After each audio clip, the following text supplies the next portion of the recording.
Right, I think we're back. I think we're back. Hang on.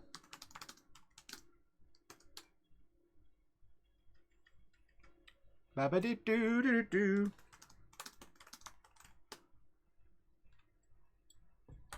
Do-do-do. 1 second, I'm just reloading the chat.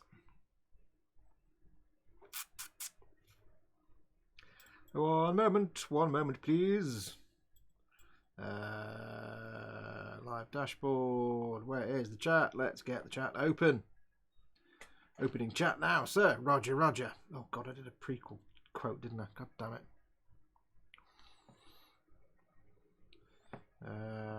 Okay, I don't know if you guys are in the right chat now or not. Hopefully you can see me. Let's have a look. Mo. Do. Right, let's get that chat open. Moment, please. Moment. There we go. There we go.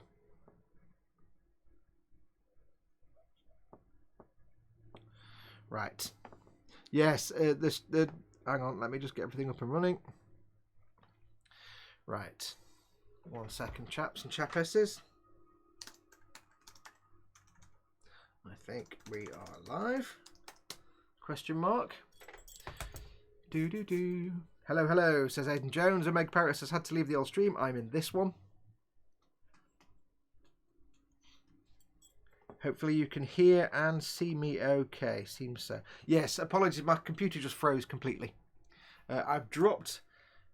Oh, God, that looks terrible. I've dropped the quality a little tiny bit and it now looks like complete, absolute ass. That can't be right. I don't know. We may have to... How does that look to you? Does it look like unabashed ass with the pixelations, or is it acceptable? I just wondered if maybe I've sort of blown everything up with the high quality stream. Let me know how that looks. Audio and video are good. Okay. Right, well, hopefully everybody will find the way over. There's something missing here. We are missing... What am I missing? I'm missing... something. Still got that. That's there. Good. And I'm missing... you'd view account. There we go. Which has decided not to save itself. Fantastic. So I've got to move that again. Sorry, folks. Yes, what basically happened is that the computer, the PC, decided to completely crash and fall over. So I had to physically power it down at the mains. Because when I turned it back on again, it was still screaming with the fan and wouldn't start. So apologies, I had to restart. And of course, because I stopped the stream, the streaming software stopped, and therefore it ended the stream, so a whole new stream has started. So yes, my apologies. So I've dropped the quality down for the Windows Xbox app a little bit, so you might see like the red circle around the ship on the shield thing there is a little bit blocky. As long as you can live with that, where it says surface scan, that's kind of hard to read.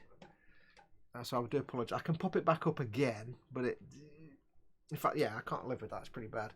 Let me. I'm going to just put you back to the Be Right Back screen. 1 second.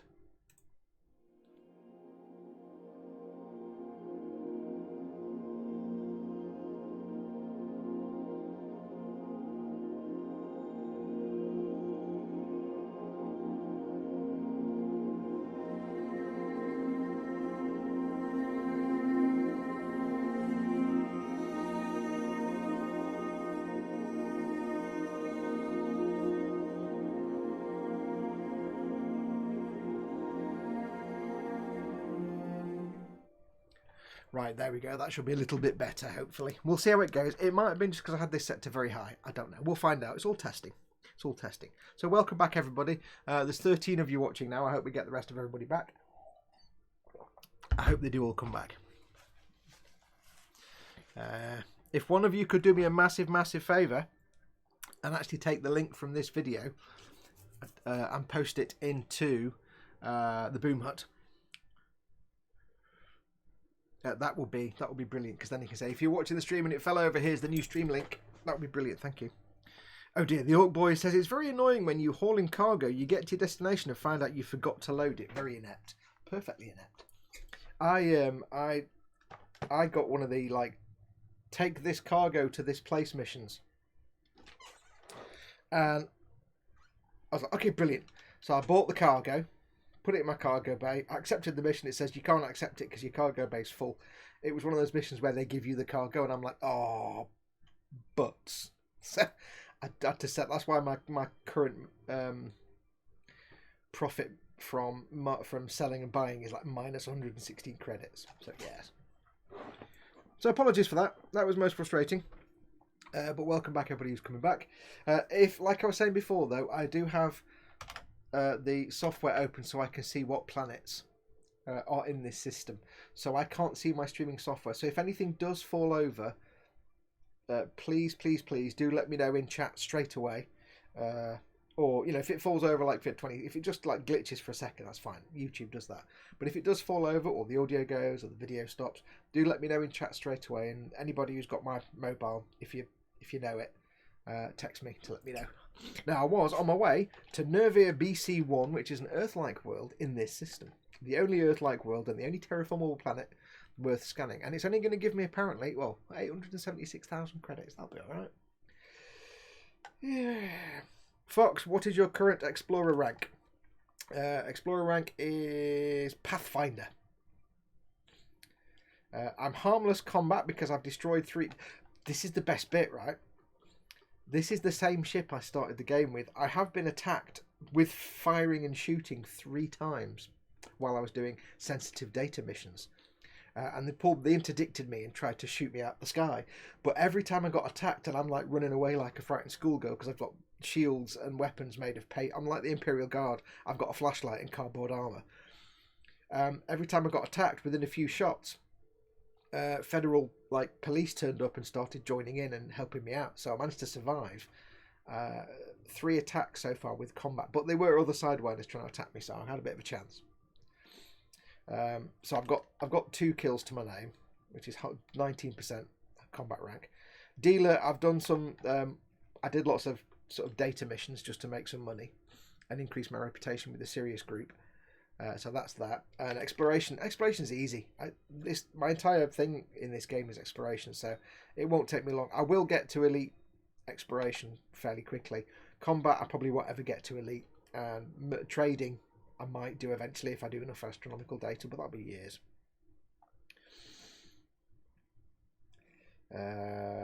Audio and video good. Phil Lewis looks okay to me. Meg Parrot says hashtag just Windows things. Jans Carr says hello again. We have, how many have we got of you now? There are, I can't see how many there are watching now. There are 13 again. So we gained 2 and lost 2. So a lot of people haven't realised there's a new stream going on. Oh well, we'll have to live with what viewers we've got. They're all lovely. So we're going to have a look at this planet. It's an Earth-like, so I can probage. Probage will occur. Probetaculons.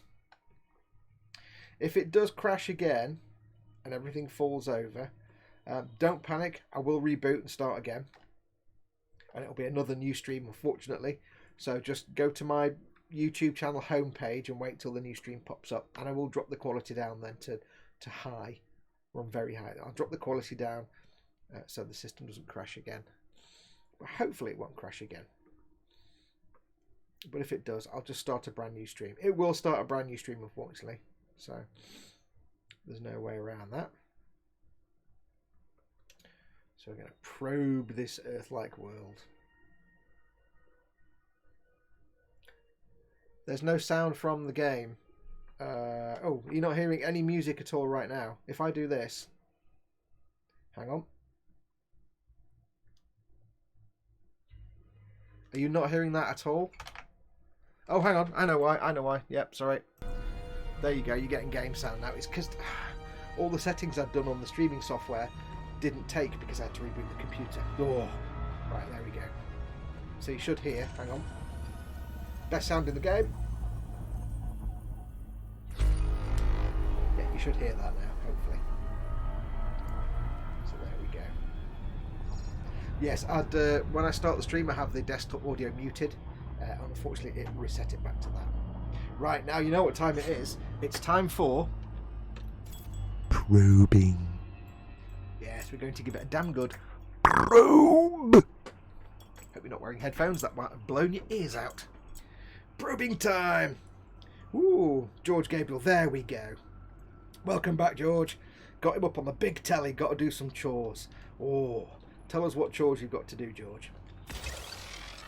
1, 2, 3. This is 6 probes. Let's see if we can do it in 6 probes. 100% efficiency bonus. Probing. Shall I stop doing that? Is that really, really creepy if you're wearing headphones? In fact, if you tell me it's creepy, I'll do it more. Tell us what chores you're doing, George. Well, you can't tell us what chores you're doing because you're doing them. Is it like... This is the weird thing. When somebody... Oh, no! Oh! Oh! Oh! What? Oh! You little... Oh! 1%. Oh! That's my efficiency bonus gone, isn't it? Look at that! 89%. You little... Oh, what? Oh! Something went wrong there. Oh, I'm not having that. And I know why that happened. It's because Mama Fox is downstairs, right? And she's made herself a cucumber sandwich. And do you know how I know that she's made herself a cucumber sandwich? Because that's what's distracted me from doing my probing. Because, although she's like 100 feet away and downstairs. There we go. God damn it, 1% off!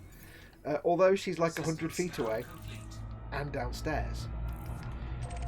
And she's used probably other ingredients like, you know, bread and butter and maybe other things as well. The only thing I can smell coming from upstairs is cucumber. I don't know why. I hate cucumber. But it's like, if you have cucumber in your food, then no matter what else is in that, it could be the strongest curry in the world. It could be durian with cucumber added. And all you would smell from anywhere in the house is cucumber. And all you would taste is cucumber. When you burp, all you would taste is cucumber. I don't know why the flavour of cucumber is so pervasive in the smell. Okay, I didn't see what star this is, but I'm guessing it's a T-Tauri or T-class star, so it's not going to be scoopable. No, can't scoop that. Got a beacon. Let's have a look.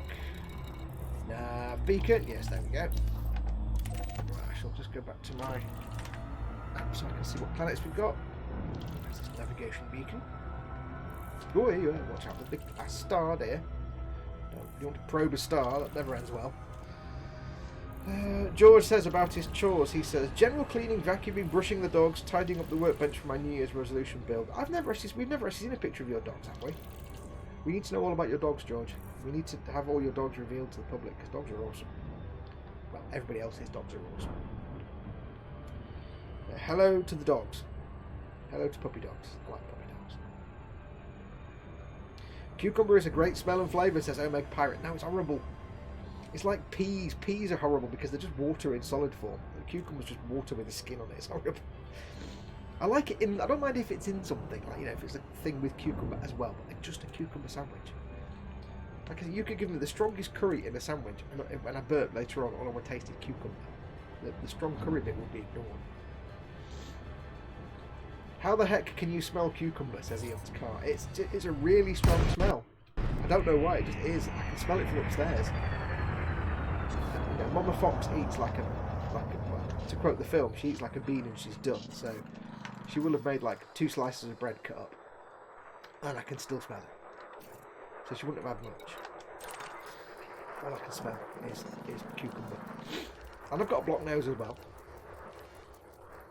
Maybe cucumber is more mild here in the US, but I can't imagine it being that strong. George Gabriel says, I have not. You have not. I can post them in the hut at some point. Yes, because everybody likes puppers. Puppers are cool.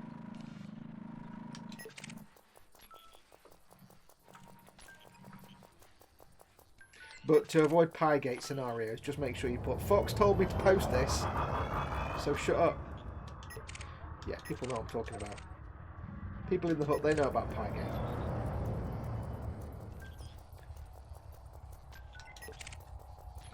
I can can smell this cucumber now. Oh. Scanning some dudes. Get some. And none of these are giving me any kind of wake data. It's really frustrating. Nobody's giving me any wake information at all. Where's this guy? He is there. Flight assist off. Flight assist on. There we go. Can somebody give me something? My engineers demand it. They will demand it. Ugh, it's really distracting me. That's why I misprobed that planet. I always blame misprobes on cucumbers. Moving on. Do. I misprobed. My probe was incorrect. Oh, don't forget, by the way, this is not a family-friendly show. This is not made for kids. So if you want to swear in chat, you can do. I will not be swearing myself personally, because that would be a crazy thing to do. I nearly pulled my controller out. That'll be a dumb thing to do, but this is one of my streams. I don't care if you swear in chat. Right, that's all. Let's get out of here. Frameshift drive charging. Omeg Pirate says, I'm hypersensitive to the smell and taste of... Yeah, I'll allow that in. Glued to the sprue is in. Hello, Paul. Omeg Pirate says, I'm hypersensitive to the smell and taste of coconut, so maybe I can relate somewhat. I like coconut. Marmite and cucumber sandwiches are delicious. I like Marmite. That's the thing, I don't mind.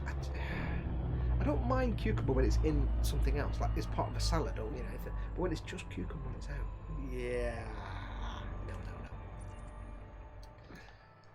Now my special bit of software, my EDSM is telling me there's nothing worth scanning. You can see here under the blue bar there at the bottom, the orange bar at the top tells me how long there is till it does another. It updates every 2 minutes and it pulls data from my Xbox session. Through Frontier, because when you play this game, it's always online. The universe is shared between everybody that plays, or rather the galaxy. So if I find a star and it gets my name on it, when you go to that star, you'll see my name. That's how it works. So every few minutes, I'm sending data to Frontier for them to update their simulation of the universe, of the galaxy, the background simulation. So this website is just pulling data from Frontier, the developers. So within 2 minutes, it'll know what system I'm in. The orange bar is when we're next going to do the data. It's every 2 minutes usually. The blue bar is how much percentage of this system I have scanned and it knows about. And under that is where it would list green scannable planets that I need to know about. It's listing none here, so I know there's no point me.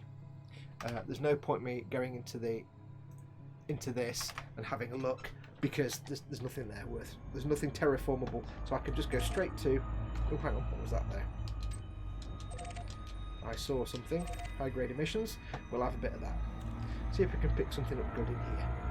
Some nice debris objects.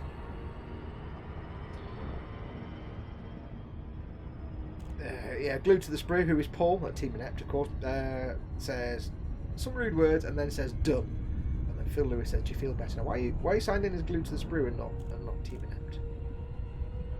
Puppers and kittens, says Eon's car. All is acceptable. Yes, anyway, ages ago I was going to say, before everything fell over, when people say chores, I have chores to do. When a British person says I have chores to do, it makes me think of like emptying the bins and washing them and doing the hoovering. When an American says I've got chores to do, for some reason, it makes me think of just like, I don't know, building decking, or it's either taking the trash out or building a wing on the house. I don't know why American chores seem a lot more involved and complicated than British chores. So when you said it's vacuuming, brushing the dogs and general cleaning, that's very British chores. I quite like that. But then again, George is an honorary Brit. George, don't forget, of course, is your current stream boss, as you can see in the top left-hand corner of the screen. If you weren't watching this before when I explained it all, we are, as always with my streams, running a stream boss battle. George, lovely George, is in the chat. He's the stream boss. If you want to defeat George and get him off the stream boss and become stream boss yourself, you need to put tips through the tip jar. The address is in the bottom left hand corner of the screen there. It's streamlabs.com/model making guru.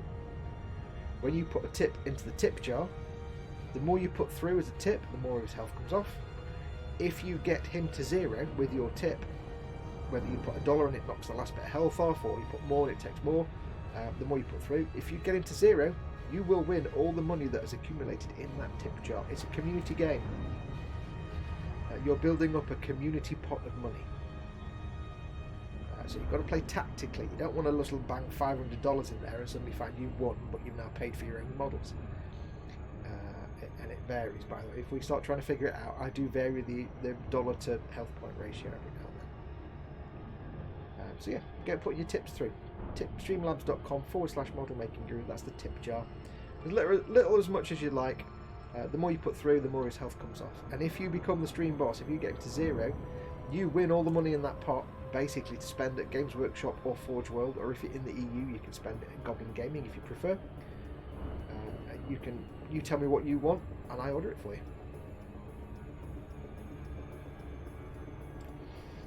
George says, best stream boss in the history of stream bosses. Who wouldn't want to take that down? Unfortunately, Simon isn't watching right now. Yeah, he'd be having some of that. Right, what am I doing here? I've forgotten. Oh yeah. He's always tired. So, proprietary composites. Let's find the proprietary composites. Cargo bay open. Let's do some scooping. It's pooper scooping. Basically, it's pooper scooping because this is a ship that blew up and it pooped out these composites, and I'm going to scoop them. So it's poop and scooping. Good fun. Now I haven't got my shields up, so it is possible that I could crash into a piece of debris, because this is a broken ship out here. There is debris everywhere. It is possible that I could crash into a piece of debris and really mess my ship up. But you know what? I don't care. I'm flying balls to the wall here. It's worth it. I'm going to risk it for... Where's my thing? I'm going to risk it for a biscuit.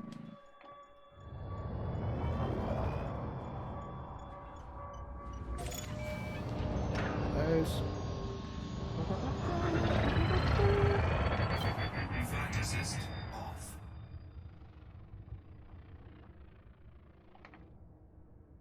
Where are these two? There they are. Flight assist on. There we go.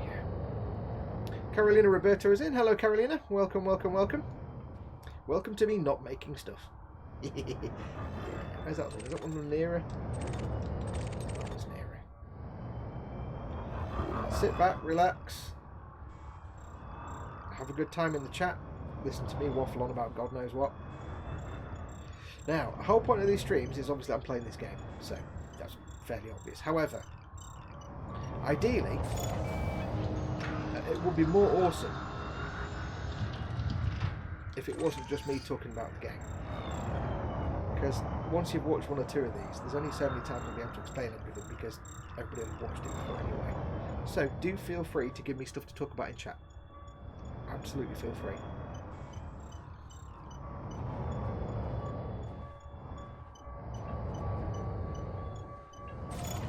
Also, by the way, if I forget at some point, I will do. I'll pop this up on screen and I'll forget it's there because I can't see the streaming software. So if I do pop that up and at some point forget, do let me know if I leave that on screen by accident. Yes. Let's go to the trianguli sector. Triangle. It must be correct because it's the triangle sector. Yes. This is going to be a T brown dwarfs. Oh wait. Brown dwarf star. I can't go to too many brown dwarf stars because if I can't refuel, I'm screwed. Ooh, this could be interesting. I've got to be careful. So this is a brown dwarf. The next one is a brown dwarf. Is a red dwarf. LHS 1747 is a red dwarf. Why is it? So why am I jumping there then, which is a brown dwarf? I need to go there. Right, I'm going to go there because I need to scoop fuel. I've only got a tiny. This ship only has a tiny fuel tank. And when I'm this far out in space, I could just make it so that the only stars I can go to, only stars it puts in my route are scoopable stars, so I can get fuel. But that's kind of boring. I want to take some risks, and it will be cool. Because let's not forget, this is probably going to go on for months and months and months, and it's going to take me a long time to do all this. I might be doing this 2 years from now, still this same mission to get to the middle and make $1 billion. So it would be cool if at some point I have to call out the fuel rats because I've run low on fuel and I can't scoop the fuel anymore. So it would be funny, but I don't know why it was trying to get me to that triangle I set to star, which is non-scoopable, when it was this one was the next one in the route. So yeah, so I've got to be really careful because I've only got a small fuel tank. I can't take too many risks. And a big long jump in this shit uses up a lot of my fuel. It takes a long time to scoop it up with that little tiny fuel scoop. So I've got to be careful. Also, I'm getting a bit hot now, close to the start. So therefore, this is one body in this system, wasn't it? So that's all we've got. We'll go to the next one, which should be this one.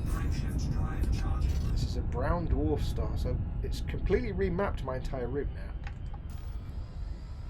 49 jumps. I don't know why it was sending me to that star. Oh, maybe I just picked it up by accident. I don't know, weird.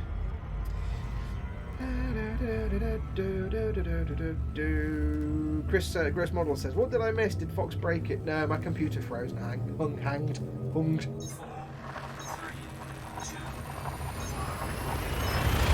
And it wasn't just like the Windows streaming software or the streaming software that was on YouTube. It was literally the entire computer just stopped. I couldn't even control or delete.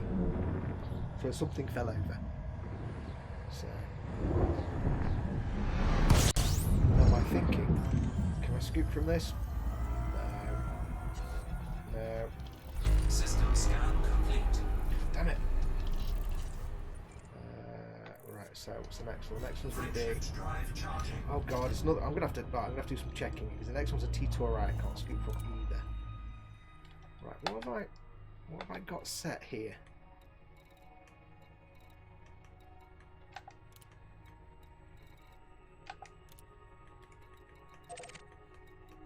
Got the, when you're doing the scooping, KGB phones are the stars you can scoop from. I don't have oh.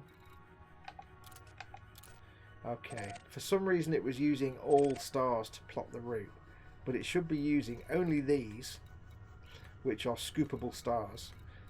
KGB phones, O, B, A, F, G, K, M, and M type stars. That's it. And I've also got Wolf-Rayet stars and non-sequence stars, just for fun. Non-sequence stars are black holes and neutron stars. Wolf-Rayet stars are just kind of interesting. I think I had the map set on realistic, so it was just doing all stars. Okay, right, let's try that. And if we do a next, let's see if it's redone it. There we go, it's reset the route now. I was suddenly thinking then, it's like, why am I getting all these non-scoopable stars? I've set the sat-nav so it does scoopable stars. I must have changed the map type without realising it at some point.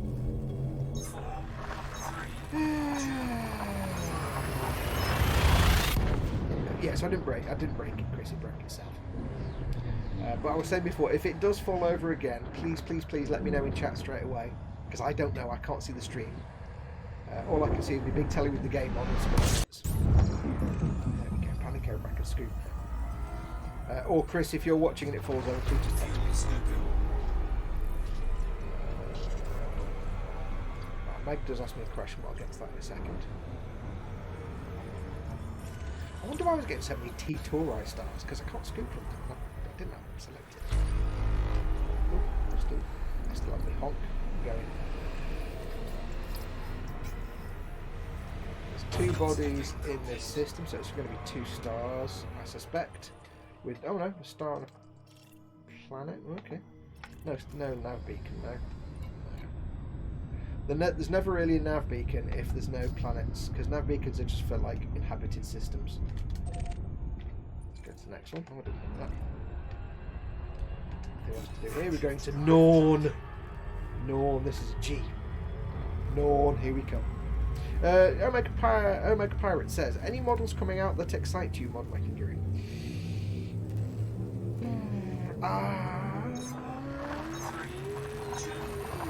I don't know, actually. I don't know. I'm not... I will be honest and say, outside of the Warhammer and... outside of the world of Warhammer, I've kind of lost track of stuff coming out in Google and other model types, so... I haven't really been paying attention to what's due to come out. So there's nothing that I know of at the minute that's making me moist in all the right places. And nothing will really make me super happy until Games Workshop announce Plastic Death Core Creed. When that happens, I'll be moist in all the right places, significantly, because that'd be brilliant. But no, nothing at the minute. Not that I'm aware of. But then again, I don't tend to keep an eye on a lot of the upcoming news things. Check out the navigation beacon. See if anything here is worth probage. Stewpot says, okay, managed to get back in after the breakdown and a phone call. What? Phone call? What breakdown? What, eh? What are we talking about? You mean my stream fell over, or your car broke down, or what are we on about? Or you had a nervous breakdown?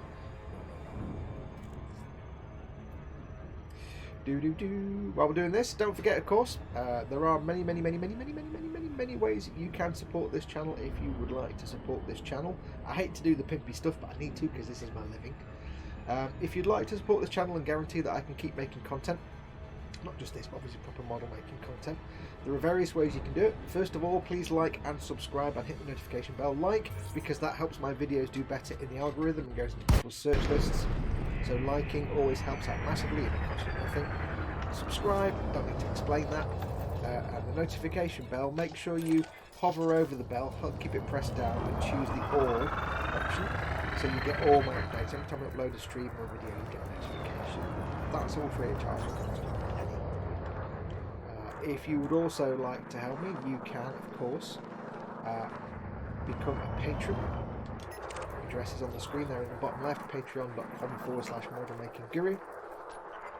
I count on my patrons for my income. Like I say, this is my job.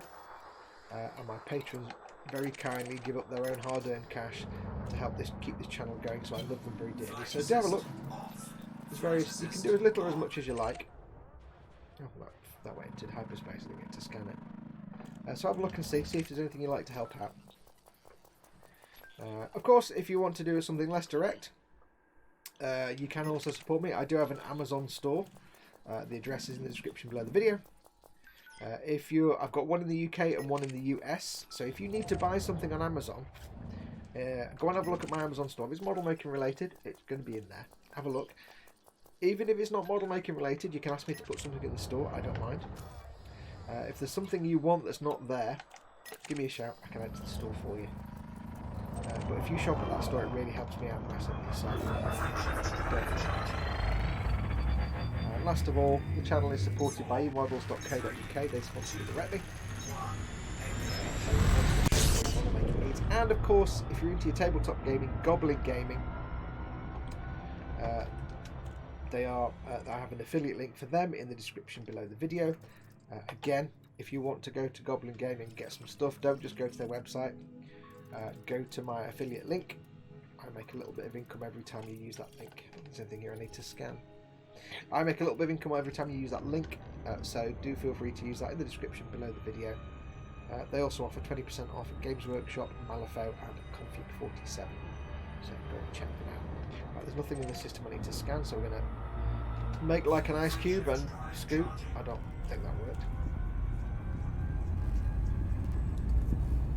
But as Phil Lewis says, hit that like button. Yes, you may not realise this, but with YouTube, the way YouTube works at the minute, if I do a video and just it's fine, it goes into the search list, stuff like that. But if everybody hits the like button,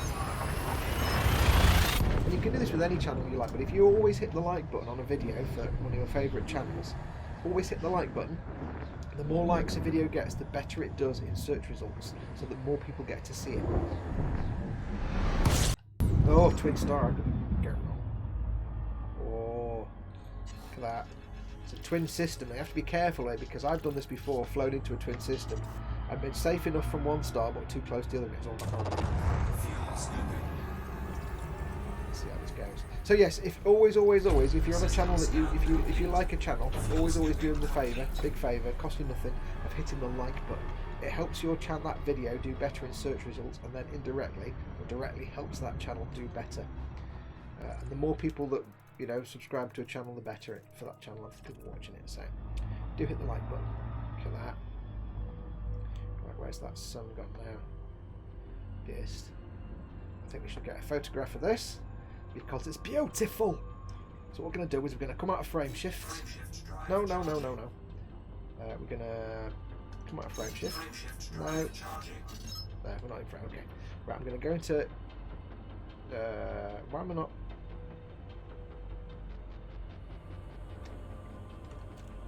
There we go. Come out of Super Cruise. Go into our lovely camera suite.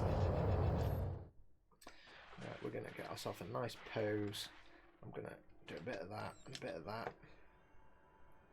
Get myself a nice pose. Now you won't see this like I can see it on telly because I've got mine 4K and HDR, so it looks rather spanky. And I'm facing the wrong way here. I've got the wrong. Oh, hang on. Let's do that, and we'll do a bit of that, and then I will rotate that round, and we will take a nice. Let's just do it this way a bit. There we go. I'm going to zoom in. I'll go down a bit. Get a nice shot lined up. That's not really a good angle, that. Let's just go. Let's put it around a bit like this. Then we will come down, rotate a bit like that. There, it's better. I think having me in the middle of one star is kind of cool. Zoom that in a bit. All the lens flare and smear. What I'm going to take a photo giraffe. No, we didn't want to do that. Capture a screenshot. This may not work because I pressed. Oh, I hate that. I hate that on Xbox. It's not going to work, is it? I have to wait a minute. Yeah, when you do a broadcast, it stops screenshots working for a while, but they've put it so the button for broadcast is the first one on the list, which is not the one you want. I don't want start. I want this one, but I always hit this by mistake and it goes wrong. So let's try again.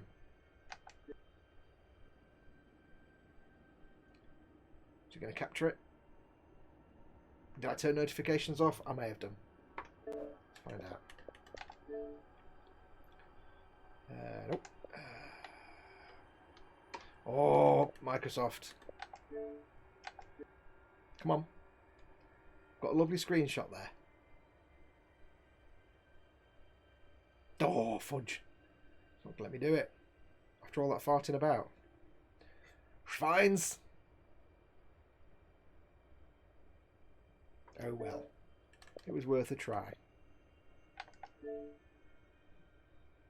Give it one more try. Come on.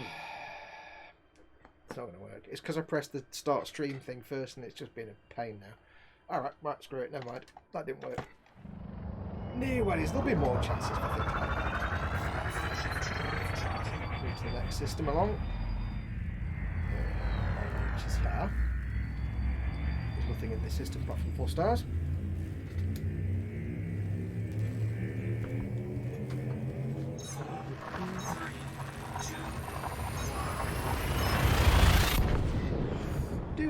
Now I've just realised, by the way, I haven't said to anybody Happy New Year. This is the first content I've done since Christmas and New Year, off the E-Models Christmas stream. So before anything else, and I forgot this, guys and gals, Happy New Year, welcome to 2020. Let me say first of all, a massive thank you for all your love and support and kindness throughout 2019. I really appreciate it. Let's see what's in this system. It was a tough year last year. It wasn't the best of years for me. I didn't get to do a lot. Unfortunately, for one reason or another. I'm not going to go into here, but for various reasons I didn't get a chance to do a lot of work, so I'm behind on a lot of projects. I'm still behind on George Gabriel, various other things, but throughout all of the year you've been very supportive, very helpful, and very kind and generous, so massive thank you to all of you. Even if you're not watching this live, thank you very much anyway. Not just people in chat, but everybody. Not just my patrons, you obviously wouldn't directly, but everybody, even people who just support me by hitting the like button, thank you to all of you.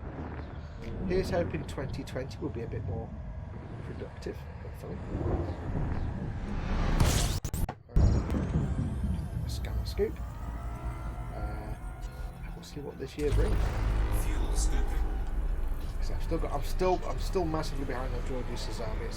It's a thing of shame now. I'm so far behind on it that it's just I need to get it done to remove myself from the shame of being so slow. George, I can't ask. I can't. There's not enough I can ask for George's forgiveness because I'm taking so long doing it. I need another point. No nav beacons. There's not much adventure interest here, I don't think. But you never know where you might get a black hole. Nope. Frameshift drive charging. So yeah, here's hoping for a bit more productive 2020. I've got George's thing to finish, George's Sazabi obviously. And when that is done, I need to then get on with the Millennium Falcon, the perfect grade Millennium Falcon. 4, 3, 2. When that is done, I've got a lot of things I need to do. I'm getting to the point where I'm starting to, well, I was going to say starting to paint Warhammer Conquest, but that's 80s off yet. I've got the Tabletop Trauma Centre series that I mentioned in one of my videos recently. And that's something I want to start this year. So I can't wait to have some fun with that. Lots of things I want to do this year. Lots of things I want to actually finally get round to building. Nav beacon. No nav beacon. Let's see what we've got. Anything in this system of interest? No, these are all icy bodies. What kind of star is this? This is a M star. A lot of M-class stars just tend to be a star and then lots of just icy bodies or rocket. These will mostly be icy bodies. And icy bodies really, very rarely ever have anything of any interest on them. So I know I can just kind of, fob this one off and just go for it. Frameshift drive charging. Don't need to worry about it too much. Often when you get like a star with a couple of gas giants and some icy bodies, there's nothing there worth scanning. Phil Lewis says, Happy New Year all. Eon's Car says, I have a backlog of models to paint and models and terrain to spray and then paint. This is correct. This is the normal order of things. There should always be a stash and a backlog. But it's a particular point of shame for me that my backlog is George's Sazabi, which he should have had a long time ago.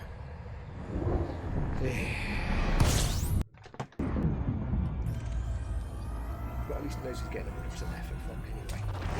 Fuel scooping. So it's in the system.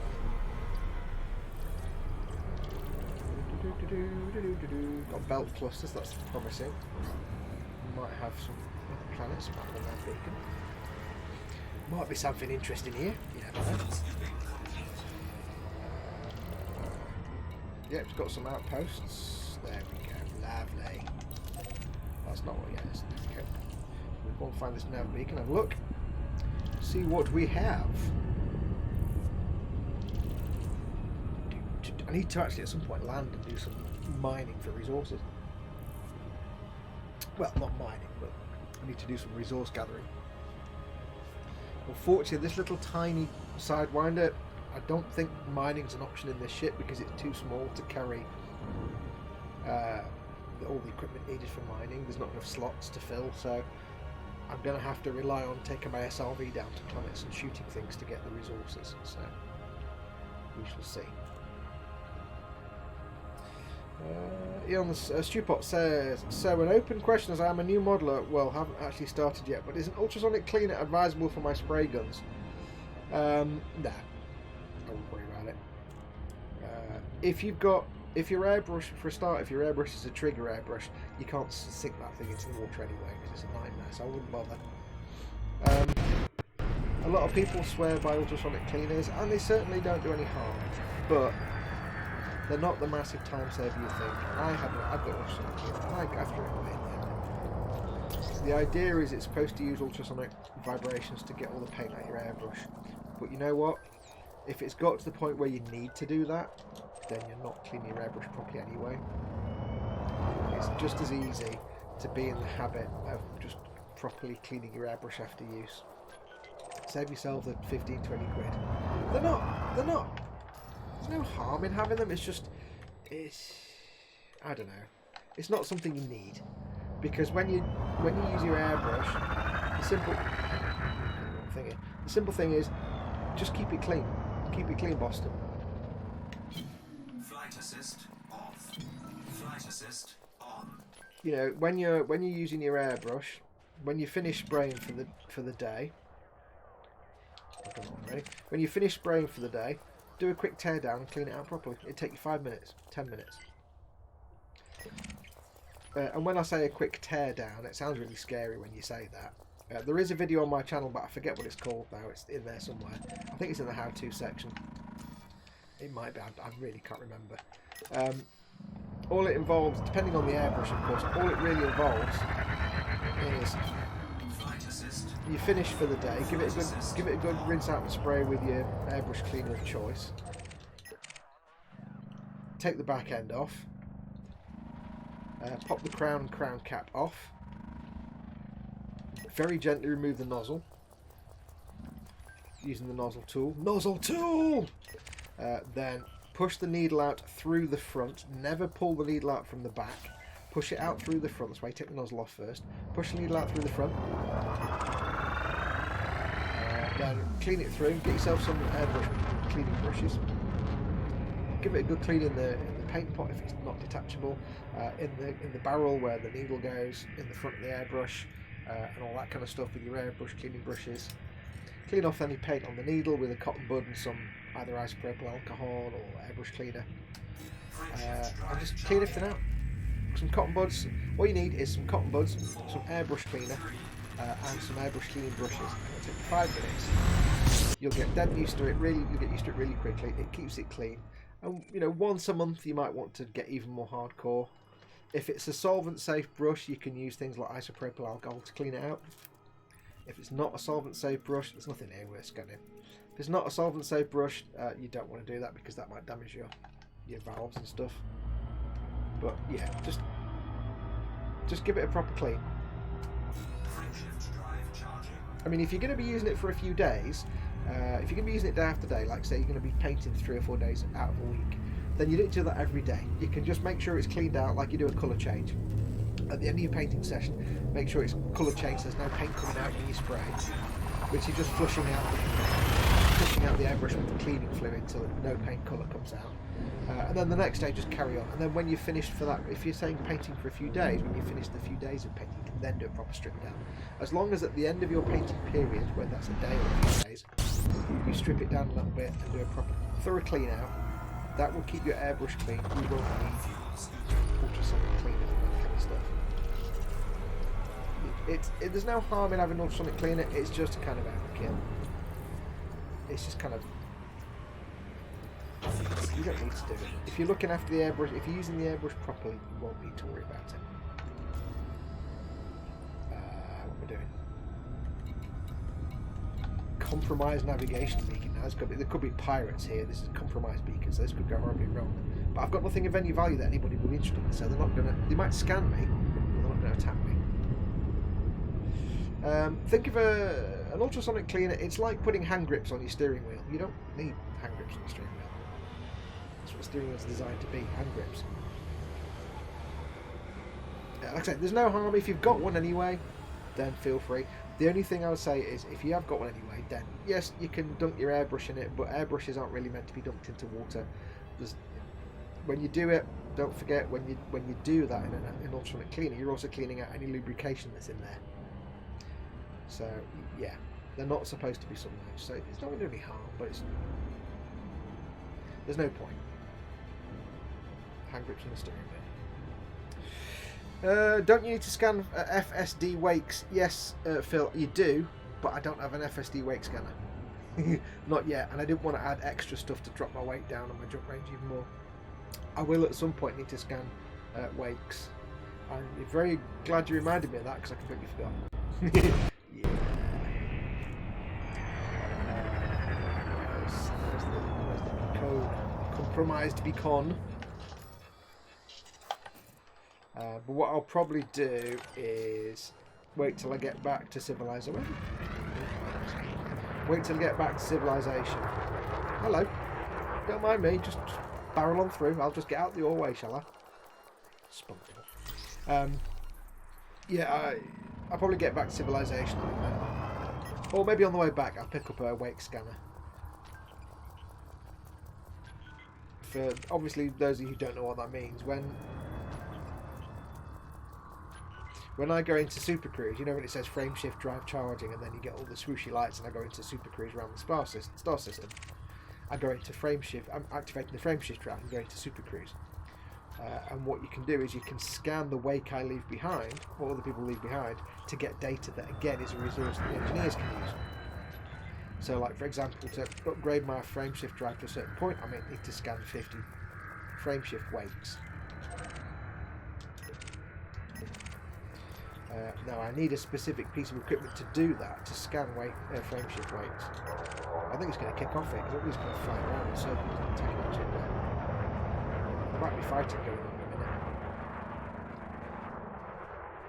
minute. I just get that vibe that everybody's kind of congregating on one single point here.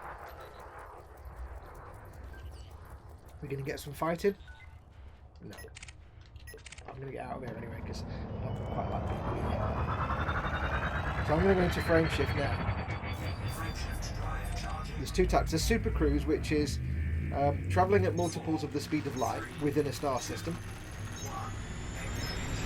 So I'm in frame shift now, so somebody can scan my wake and it will tell them where I'm going.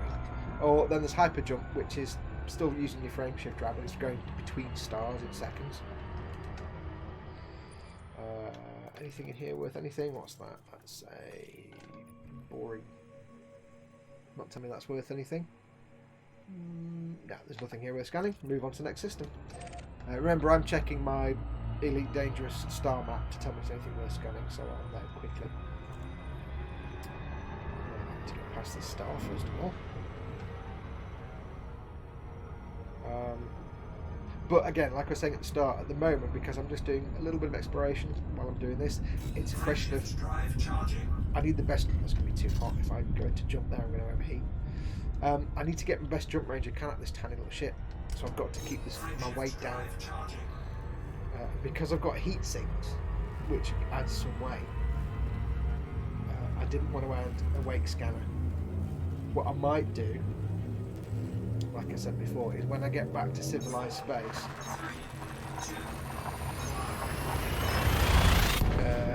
then I'll pick up a wake scanner and I'll fly around and scan wakes a lot for a few days.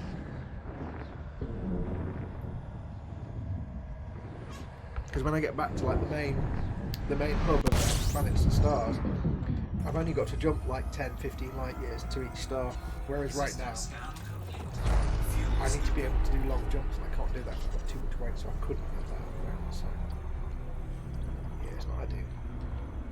That's the challenge doing all this in a Sidewinder, you see. It's not designed to be an all-round ship. It's designed to be crap at everything. It's a bit like deciding to go on a trip around the world in a Trabant. It's kind of, that's what we're doing here. You know, a Trabant itself, it's going to be bish at everything. It's going to require constant maintenance, it's going to have crap fuel economy, it's going to be horrible to fly, oh this is fun to fly, horrible to drive, it's going to have a limited range, you can't put much in the boot because it's tiny, it's dead, it's literally got body shell made of paper, literally got cardboard armour. So yeah, think of this as like driving around the world, a world tour in a Trabant. I mean, you've seen how big my cockpit is. I mean, you know, this is my cockpit, it's literally that. Oh, and that brown bit there at the back, that's my door to out the cockpit. So the cockpit is about as big as this chair. It's not big. There's me packed lunch in the box over there. Yeah, so now I know there's something going on in the system because there's There's a rescue pilot chap there, so we can see that. Fuel scooping.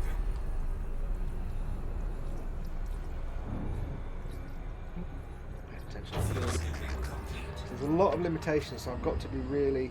You will see me swatching out equipment on this ship more often than you'd think, because I have to. Where's this nav beacon? I'm not even paying attention to what I'm doing. Pay attention to closer. There we go. So it might be that, you know, for example, I've got my SRV bay installed now, so I've got my car to go on Planet Surfing. I know I need to start collecting resources, and I can get that in here and still have a decent jump range. But when I decide I need to go and start doing wakes, scanning wakes, I might drop that out completely because I'm not going to need to land on planets, and just put a wake scanner in there, and then I'll fly around. And then once I've got everything, once I've got my ship leveled up, so I've got all my frame shift drive engineered as much as I can get it, and I've got my thrusters engineered as much as possible, I'm then going to say, right, I'll just strip most of the stuff I don't need out of the ship. I'll get my weight down to the limit, absolute limit, lowest I can get it, and then I will just venture out into deep space, leave civilization behind, and go off out into deep space to head off towards Sagittarius A star, the black hole at the centre of our galaxy, which is the actual black hole at the centre of our galaxy. Wow! Okay, let me show you this. Okay, you've got us. Are you ready for this? 1, 2, 3, 4, 5, 6 different bodies in this planet. We've got 3 water worlds, and we've got 3 high metal content worlds. Now, high metal content worlds are dead common, but the reason they're on this list is because they're terraformable and they're really worth a lot of money. So I've got 3 water worlds, 1 worth just shy of 1 million credits, 2 worth just shy of 500,000 credits. That's about 1.5, almost 2 million.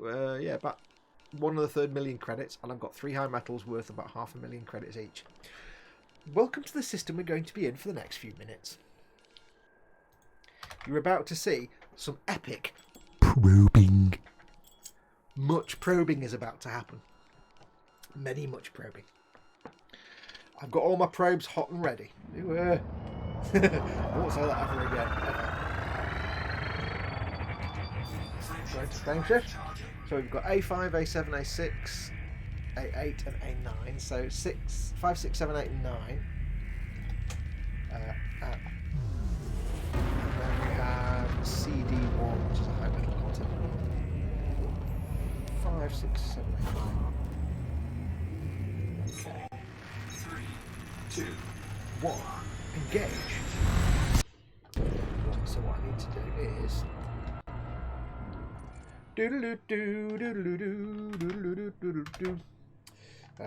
so we need 5, 6, 1, 2, 3, 4, 5. That's going to be there. 5, 6. I'll zoom in so you can see. Generally, the way it works is, for example, this will be like, this is HIP 197. Well, the way Star System registration works is you've got the star system name, HIP 19786. So you've got 19786 is the whole system. 19786A is the first main star. The secondary star is obviously B. Tertiary star is C. Quaternary star is D. So this is star A. You've then got A1, A2, A3, A4, A5. So A5 here is a water world. If I look at the blurb, terrestrial water world with an active water-based chemistry and carbon water-based life. This world is being terraformed. You have not yet mapped this planet. When I'm looking at these, the ones I want, like I said, are Earth-likes, ammonia worlds and water worlds. And I want them to be terraformable or terraformed or being terraformed, because that's the most money. And also I like the high metal contents, which are also... High metal contents are worth nothing, but if it's a high metal content that can be terraformed, it's worth, like you saw on that list, up to 500,000 or more. So for example, this is being terraformed. Now this is civilized space, where it's all... You know, there's already space station stuff, so they're in the process of terraforming it. Whereas this one, for example, so water world. This is a high metal content world. You see on the left there, it says high metal content world. Blah blah blah. This body is a candidate for terraforming. That's what puts the price up. So when I get all these lovely green bits in the EDSM, these green bits are the worlds that are either water worlds, Earth-likes, or ammonious, but also worlds that can be terraformed. That's where the money is. So that's what we're going to be doing. A whole mess of probing to do. So we need to start with 5. Now what we can do is, they might not all be in that order. So let's have a look and see what we got. So it was 5. Let me go back and have a look. It was 5, 6, 7, 8 and 9. And CD1. So let's have a look. A5, 7, 9. Because remember, they're all in various parts, different parts of space. So let's do what we'll do. Set a filter. Turn off. We just want stars, planets, and moons. That'll do for the moment. So 5, 7, 9, 8. Where's 6? Where's 6? 5, 7, 9, 8. Hang on a minute, where's 6? 2, 3, 4, 5, 6. It's there. Where's it on the list? Am I being a spoon? It's there. Oh, okay, it's a moon of 4. No, it's not a moon of 4. Anyway, 6 is the closest, so let's go and find that one first. Shut up, Fox. Remind me to put my filters back when I've done this. It just helps to switch the filters around a bit, so I've not got a billion things to look at. This is where we're going to get lots of probing. Stewpot says, thanks Fox, great advice. Like your clean airbrush video, I have seen it, thanks. That's great. Glad I can help, dude. Oh, keep moving. Right, so probing times. I think what we'll do, we'll get all these scannerlated, and then we'll land on the planet and do some mining, and then call it a show for today. I've not done planetfall yet. And it's the only reason I've got shields. It's not for defence, because I can't defend myself against anything basically. It's to stop myself exploding when I land on a planet. Because if I land on a planet too hard with no shields, I just explode. And if you don't know this game, basically if my ship gets destroyed, all this data I'm collecting, this data for, you know, planets and stars and everything else, it doesn't make me any money till I cache the data in at a space station. There's an organisation called Universal Cartographics. You give them all the data about everything you've scanned, and they pay you big monies for it. Now the risk is that you go out to space for 6 months real life time, and you scan millions of planets, and you get all this data, and you might have billions and billions of credits to come to you. And then your ship gets destroyed halfway there, and all that data gets lost, and your sadness. So that's why I don't want to accidentally land on a planet and explode, because I'd lose all the data I've scanned. Right, are you ready for Probe time. 7 probes? Let's see if we can do this in 7 probes without screwing it up like last time. I can't smell cucumber, so we might be alright. 7 probes. Ready? Let's do 1, 2, 3, 4, 5, 6, 7. See if we can get this in 7 probes. Probing now, sir. Surface scanned by 50%.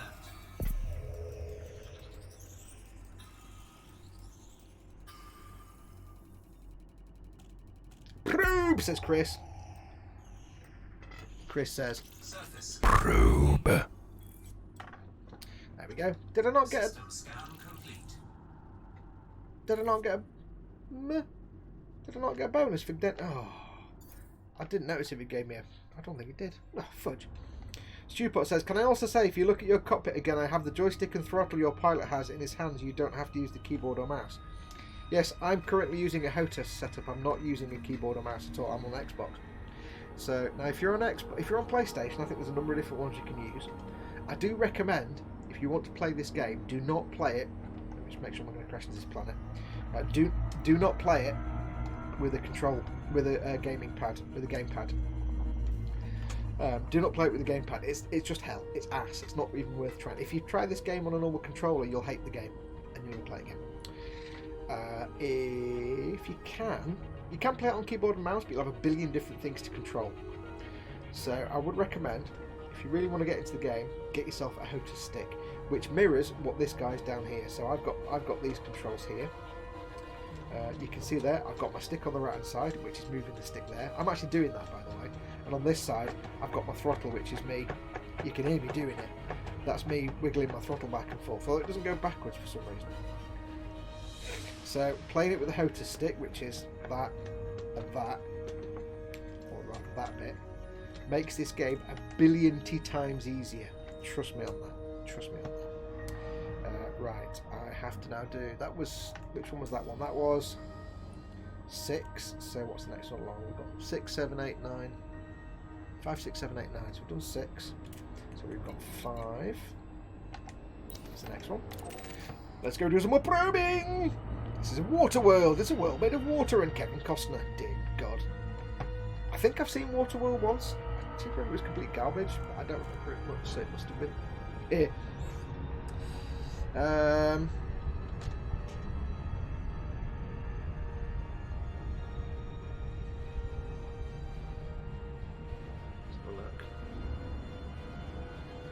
Probe! Eels Carr says, I'm just like the spiffing Brit then saying probe! I'm a spiffing Brit. Damn you, sir. I'm a Brit through and through. I was birthed by the Queen. Not really. I played the original. I'll start that entire sentence again. George says, "Oh, Stewpot's on PC. You can still get HOTAS sticks for PC. Stewpot. Oh, you know, because you play on PC on HOTAS. But yeah. I played the originally dangerous pre-Horizons with a controller and still do," says George. "It's fine, bunch of whiners." I tried it. I tried it on controller for about the first 6 months, and I was fine with it. It was all right. But it was things like not having all the different thrust options available without having to press a button to go to an alternative control scheme. That was a nightmare. Landing on going through the letterbox, landing on a space station was a pain in the bum. As soon as you get a HOTAS stick with all the relevant thrust controls easily at the tip of each fingertip, life's much better. Plus, it's way cooler to have a HOTAS setup anyway because you look awesome. It really does look cool. Throttle and stick. Was probing introduced in Horizon, says George. Yes. Because it's... no, it was introduced after Horizons. It was introduced in the last big update. Because what you'd do before is you would fly into a system, you would honk the horn, which is doing this. That's called honking the horn. So you basically fly into a system, you'd scoop fuel, you'd honk your horn. The horn, honking the horn or doing the D-scanner would tell you then all the different planets in the system and what they were. And you would then look at the system, find which ones you want to scan, and you go and scan them like we're doing now. But you just fly up to them, you wouldn't probe them. It's changed quite a lot because it was towards the start of this year, I think it was. 7 probes. 1, 2, 3, 4,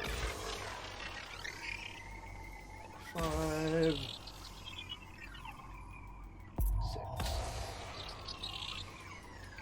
7. I sound like I'm reading out a message from Intelligent Calcium. Yeah, it was a lot more. It was a lot simpler, but you had to travel all the way through a star system to scan a particular planet, and you wouldn't necessarily know if it was worth it. This way, there's different systems you can do.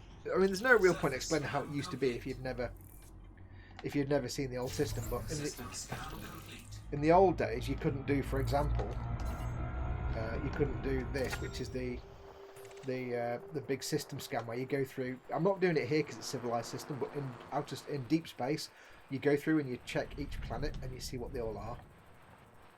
Because there are nav beacons, I can do this at a nav beacon. Without a nav beacon, you have to go in and manually start looking. You'll see me look at this every now and then, see if there's like a water world or an Earth-like world, but not very often. Right, so that was 5. So we've done 5 and 6, 7, 8, and 9 we need. So 7 is that.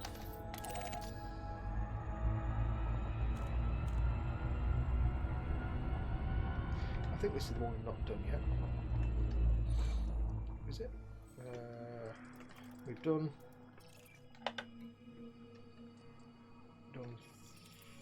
5. You've mapped this planet. 6. You've mapped this planet. There we go. Yeah. 7, 8, 9.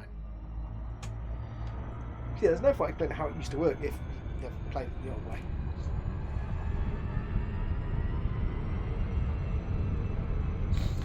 George says, I feel like I need to bring my Explorer back, buy a new ship, and effectively start over. There's no real restart in this game because it's like an RPG. If you want to start from scratch, you can actually completely start from scratch and wipe everything your particular playthrough has done. But if you do that, you start from scratch and everything is gone. You can, of course, if you want, like I did here, I set up a new Xbox profile just to start this second game. But then you have to set up a second Frontier account, and that's kind of messed up my EDSM. I can't now get EDSM from my original profile. It's really weird. A bit like Warframe, once you start it, you can't restart it. And you think you can, I think.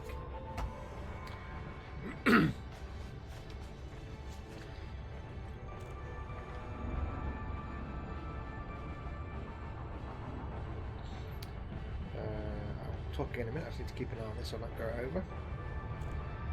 Throw a HOTA stick in your Amazon storefront and I will grab it, says George. What, for Xbox? I can do that for you. I don't know what I'm doing here. I'm going to. I need to do this. I'm overshot now. I've read comments. If you're on Xbox, there's only one HOTAS controller in there, so I'll stick it in the store after the show's finished for you, mate. Of course, anybody else wanting to play, I will put it in both the UK and the Amazon store. There is a section in my store, in both stores, UK and US. The link is in the description below the video. But there is a section in both of my stores called Other Stuff, or something along those lines. And it's basically anything that's not linked to anything else. 1, 2, 3, 4, 5, 6, 7. Yeah. Yeah, it's other stuff. It's both stores, and it's basically anything that anybody's asked me to put in. There's nothing to do with model making or anything else. There's like books in there. There's clothes. There's like all kinds of bits and bobs. Basically, I'll stick a HOTAS. There's only one HOTAS stick you can get for Xbox, so I'll put that in both of my stores. If anybody wants to pick one up when they're on Xbox, then you can go and have a look. And remember, if you use my Amazon store, it really helps out my channel.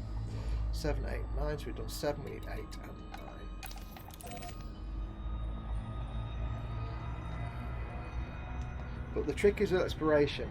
There's different ways to scan planets. If it's an inhabited system, you can come in and honk the horn, which is D&D scanner, that thing that makes the awesome noise. It's this one. Only have to do it once. It gives you a rough look at what's in the system, but not the details. If there's a nav beacon, if it's an inhabited system, that will tell you all the details of all the planets. You can see if it's a rocky world or an icy world, what's in there. It gives you all the space stations. And you can just cache that in. If there's no nav beacon, you can just do a honk, and then that'll be fine. You can cache that in, and that'll make you some money. But if you go further and start doing like the FSS, which is this thing, where you start scanning individual bodies in each system. Again, this is basically what you get from a nav beacon, but you have to do it. If there's no nav beacon, you have to do it manually. On it, you go into each one, you go into it, you look at it. There's all the planets there. You can click on that. That might be an icy body. That'll give you the information. You can do that. That'll give you more money because it's more data to cache in. And then when you've got all that information, if there's any Earth-likes or anything important in there, you can go in and start probing them, and that'll give you even more information. So if I just come in and honk the horn, an Earth-like world might give me 5,000 credits. If I go in and I go into the FSS and I go in and say, let's say there's a water world, that might give me, pretend that was an Earth-like. So if I just do honk the horn, the Earth-like, might give me 5,000 credits. If I do that kind of FSS scan, it might give me 150,000 credits. If I go and probe it, it might give me 1,000,000 credits when I cache it into the thing. So when you're doing deep space exploration, it's all about that's the entire reason for doing deep space exploration, because the civilized bubble is only really small. Once you leave that, there's no space stations. There's like a handful of space stations in the galaxy outside the bubble, and most of it is going to a system, exploring it, scanning it, and probing what you want to probe. It's all about exploring and making money that way. There's nothing else to do out there. It really is about exploration. And picking up resources and stuff. There are things like, there are planets with things to look at. There's planets with geological formations that you can, when you do a probe, it'll also tell you if there's anything biological or geological on that planet or on that body. So there's a reason to do it as well. I might want to go onto a planet with biologicals to pick up some resources, some materials. So there's a lot to be done. But that's why I like the exploration. It's like I just go out into space and I probe and I scan and I flip from system to system, and I don't have any worries at all. Knowing that when I get back to civilization, I might have hundreds of millions of credits worth of stuff to cash in. My other build, I've been out in space for about 6 months. I think I've got just shy of 1 billion credits worth of data to cash in, which is, you can see why I'm keen not for that ship to be destroyed, because I'll lose all that data. And particularly for you, George, keep this in mind. This is aimed directly at George now. If you go, you might know this anyway, but if you go out into deep space and you find a planet and you map it, and you're the first person ever to do that, you will get a credit in the game. You see at the bottom here where it says first mapped by Iorio. This is in populated space, so you've got no chance.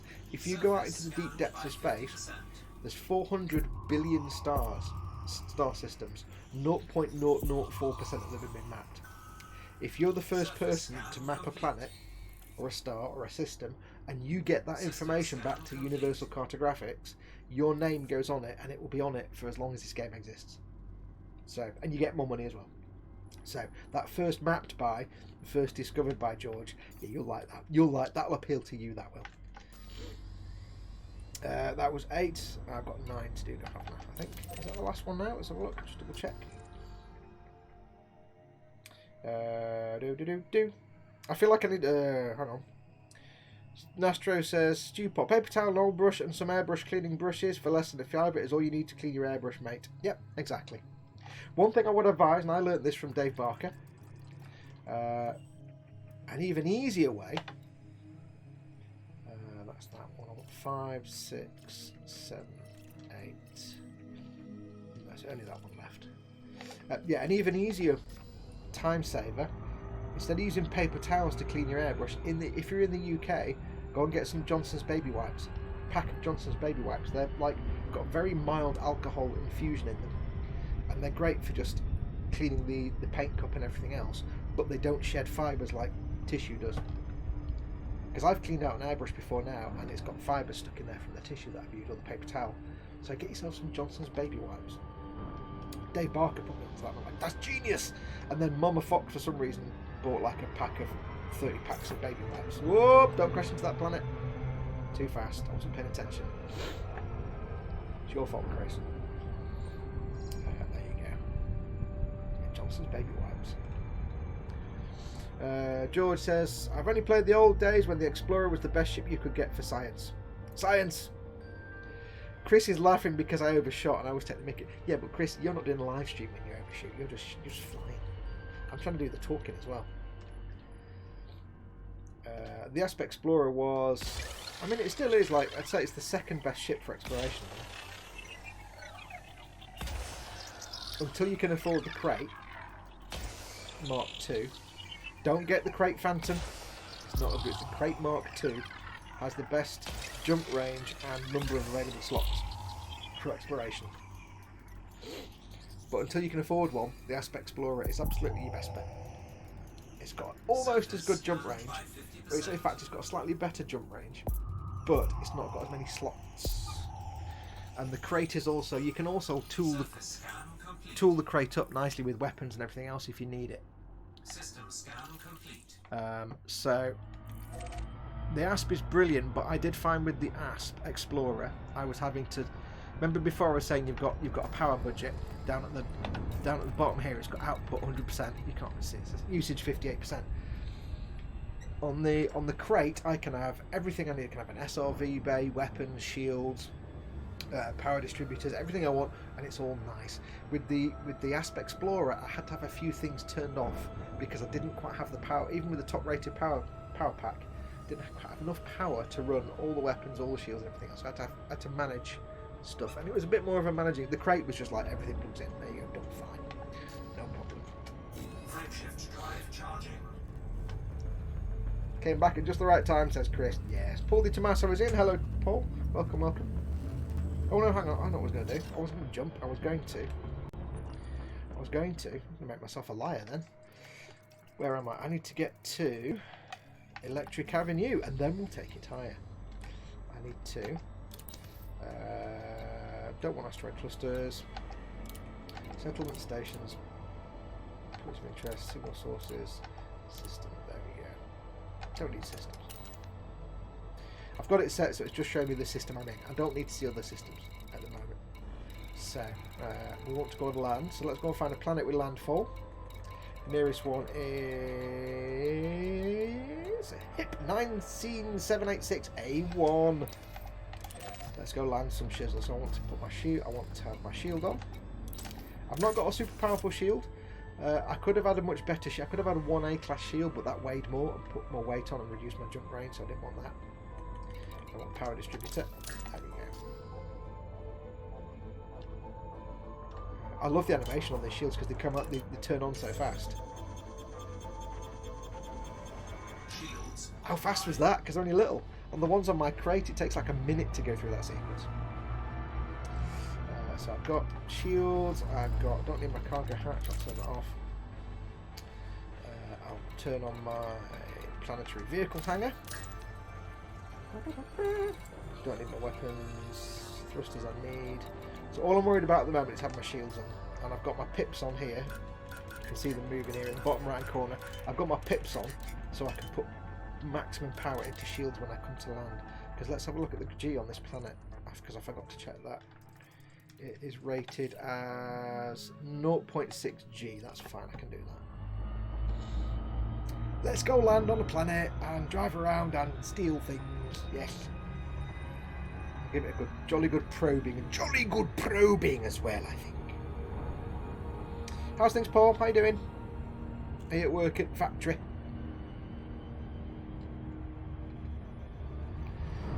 Do. So yeah, things like probing and stuff, that was introduced, I think it was the end of last year or the start of this year. It was the last big massive update. Oh, hang on. There's a planet I've not scanned yet. Oh, I missed one out. Oh, where's CD1? C. There. That's it's a terraformable. Fox, you fool, you foolish fool. I forgot, I nearly missed out on probage there. Oh, it's 57,000. You know what? Maybe we'll get it on the flip side. I don't think I'm going to do it right now. You know what? Sack it. I'll get it next time when I leave this system. It's a good 10-minute journey to that. I'm not going to do that. We'll carry on where we were going to go and land. Doing okay, Fox, and yes, I'm at work as usual. Whenever you come in, Paul, all I can think about is sweets and chocolates and things.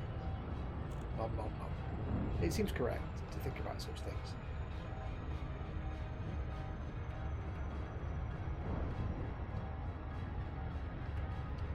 Don't fly into the sun. I'm going to make sure I try and land on the lit side.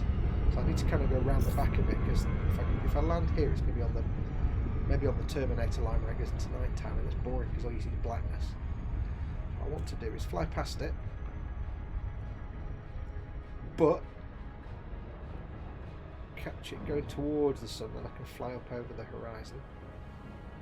It sounds entirely silly to do this, but trust me, it makes sense. I can see the lit side there. Because landing on the dark side is fine. You've got night vision in your ship, but it's just boring because you don't see anything. There we go. Let's go land on HIP 19786A1. Needs a name change. So So I don't need speed so much now. So let's put energy into shields. Pop back the throttle just a touch. Make sure I've got shields on. I've got power distributor on. Yes. Landing times. The smell can be sickening at times if you go into the different areas, says Paul. Yeah, I can imagine that. When I was a kid, I can relate to that with the story. When I was a kid, my dad went to the shops one day and he came back with a turkey roast, which was like you bop it in the oven. It's a big chunk of turkey basically. You bop it in the oven for an hour and it comes out as this big boneless chunk of turkey. He used to make it with like veggies and gravy and all kinds of stuff, and it was most pleasant. You know, veggies, roasties, veggies, gravy. You'd have the turkey. It was delicious, all buttery, very delicate in flavour, really nice. But then what he did was he made it every Sunday, every single Sunday. As I said, turkey roast, veggies, you know, green beans, potatoes, roast potatoes, gravy, every single Sunday. And eventually, what started off as nomity nom times, happy face time with the delightful foods, after the first many months, it got to be like, I can't eat this anymore. It got to the point where I dread dinner time on a Sunday because I really can't eat it anymore. Glide time. Glide engaged. And it got to the point where just the smell of it would knock me sick because I'd be like, oh, I can't eat this again. Oh. And it was delightful. The food was brilliant, but I just got so sick of eating it every Sunday. In the end, he stopped making it. I just said to him, Dad, can you stop making that? Because I just feel sick now because I really don't want to eat it.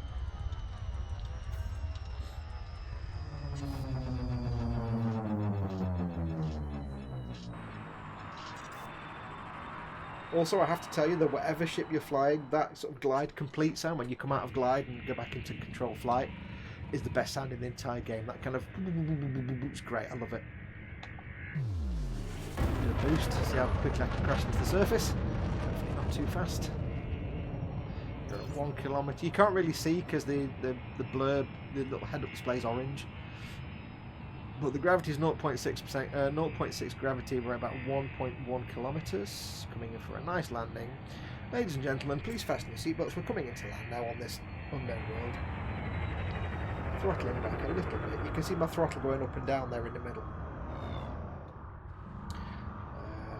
Drop it. I can't read the altitude because I've got it set in 1080p and it's orange on orange, 400 metres.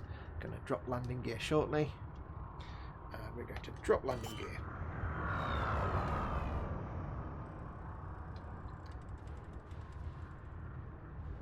This is my first planetary landing in a Sidewinder. So I'm at 90 metres.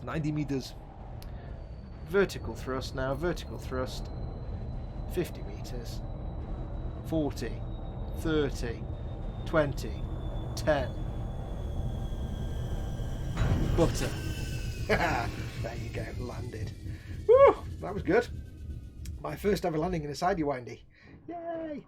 So, welcome to our new little world where we are.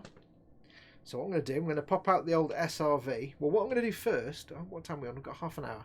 I can need to go for a wee, but we've only got half an hour to go. So I'm going to pop out the SRV, and we'll go for a little bit of a drive, and we'll pick up some resources. Let's have a quick look and we'll see what we're doing here. You can see us there on the planet's surface. Let's just go around a bit. Take a proper look at my ship. Perfect registry number, of course. It's got the best registry number in the world. Yes. Yeah, you can see the paint job. I've been flying around. I've done, what, 1,000 light years or something. And I've not exactly got a lot of paint chipping going on. It's quite a durable paint job on this little thing, I'll tell you that. You can see me in the cockpit there, chilling out. There's Bevan from that 1970s. You can see how small the cockpit is. It's not big. It's not a big cockpit. Hello, Bev. Bevan from that 1970s ELO.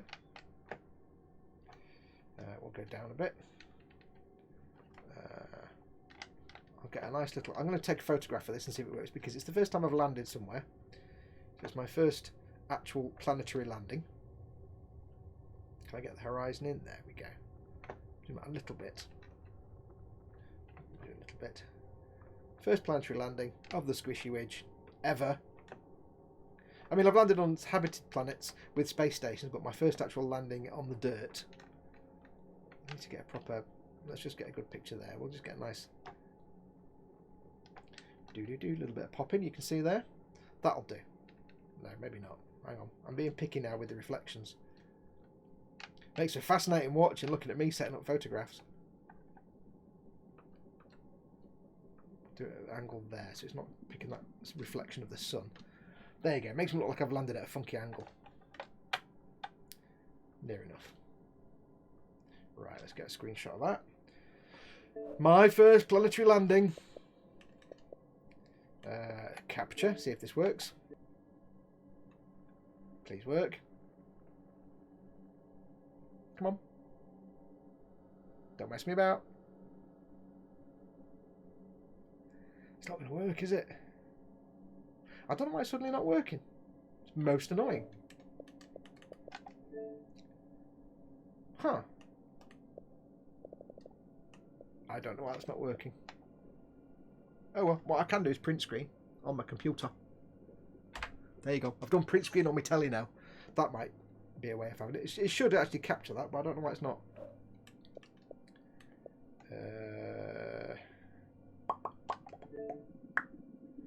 One more. Try one more. Could be that functionality is offline for some reason. I don't know. Oh well, whatever. Right. Get back in the cockpit. Hello. There's that Bevan from that 1970s yellow. Anyway, let's just... I need to not be... No, with the... How do I get out of the... How do I... No, hang on. There we go, right. Let's go do some driving. Let's go do some driving. Some resource management. That's the wrong thing to do. It's been a while since I've done this now. Nope. Nope.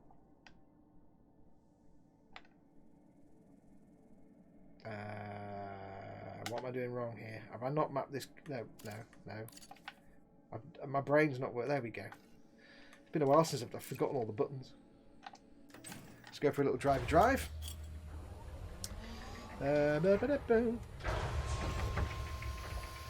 Steve Steele, welcome Steve. He says, sorry for the question, but what game is this? It is Elite Dangerous.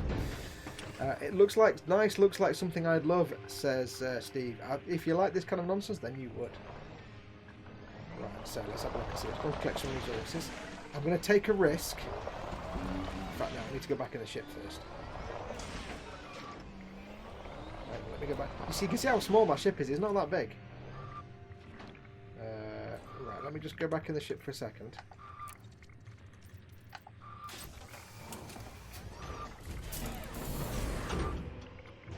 Yes, Steve, it's Elite Dangerous. It's basically Euro Truck Simulator in space. Right, what I want to do, the reason I did that was I want to make sure I've got all my power into shields, and I want to go back in the car. I'm going to take a massive risk, because what I want to do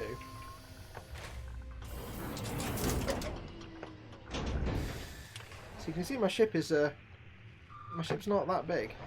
Oops, it's also can't drive that way.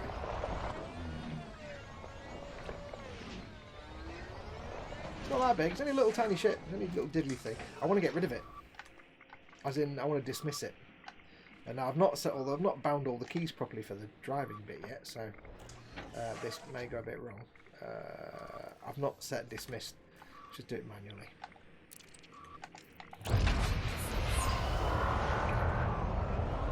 Now the reason I've dismissed the ship, you can see there's a radar, that scopy thing on the middle of the screen there. That's my radar for looking for resources, and unfortunately it also includes the ship. Now some resources appear at the top of the radar screen, they're like the really sort of good ones, specific like alien technology and stuff, but my ship also appears on there and it disturbs the reading, so I need to get rid of it so I can just see what I'm looking at. There's something on the map that's my ship. I can just see the resources that I need. So I'm going to put cargo scoop. I've also got the wrong voice in there. I've got the lady voice in this.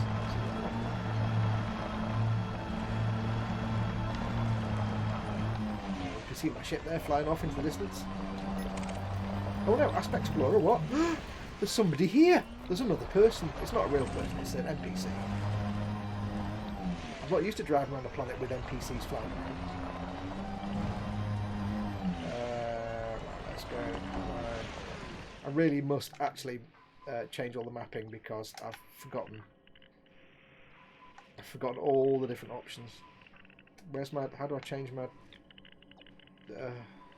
how do I... With the... And the... Right, hang on. I need to...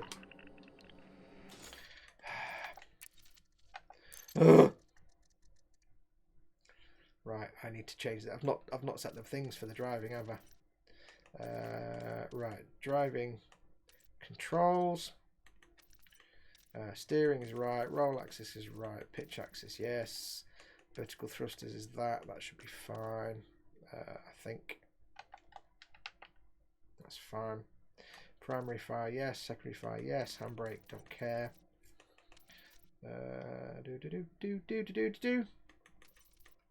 Driving targeting. Select target ahead, should be that. That's fine.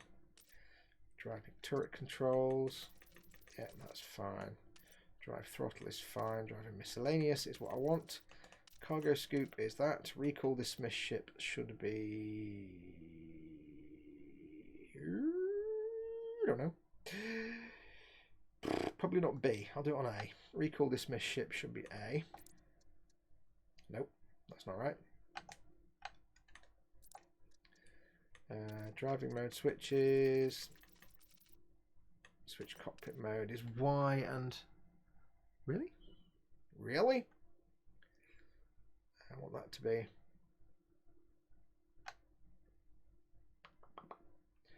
Okay, it's Y and down then.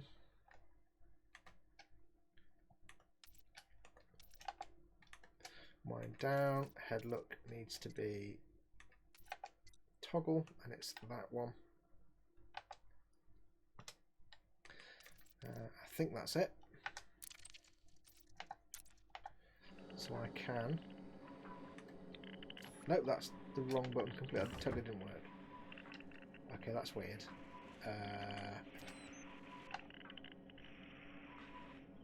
Recall dismiss ship. Headlights, cargo scoop. Roll panel. That's not actually what I just set at all. Oh, this is exciting bit. Sorry, folks.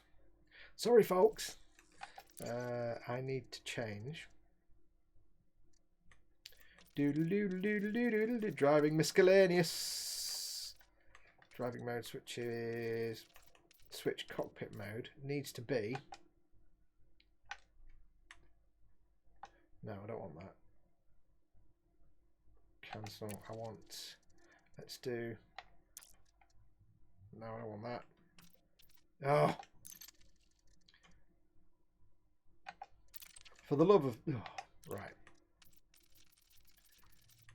Where's it gone? Right, driving mode switches. Switch cockpit mode. It needs to be that one. B and down, that'll do. See if that works. There we go. Right. Thank you. Oh. So, the way the radar works, you can see that line sweeping across from the left to the right. That's basically a resource radar. It's looking for minerals and deposits and other things that I found on the surface. The signals at the bottom of the little window normally suggest mineral deposits and geological formations. If something appears at the top, it normally means man-made, like rescue pods or something else. So we have a bronzite chondrite. There's resources in here that I need. So I need to open my cargo scoop. Cargo scoop deployed. I need to activate my gun, my shooty gun. And it makes things fall out of it that I need to go and pick up by just driving over them.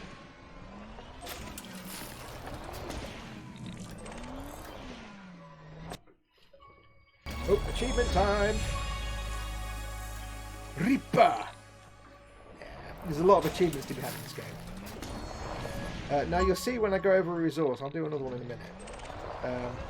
You've only got you've got two kinds of storage. You've got cargo storage, which is limited to this amount of cargo storage in your ship. I can carry 4 tons of cargo, which is nothing. You've also got resource storage, which is limited but doesn't affect the weight of your ship. So if I keep this, for example, that there, if you see on the left-hand side of the screen, to the left of the swoopy radar, it says material, phosphorus, undiscovered. So I've never got phosphorus before. I'll get a little thing for that.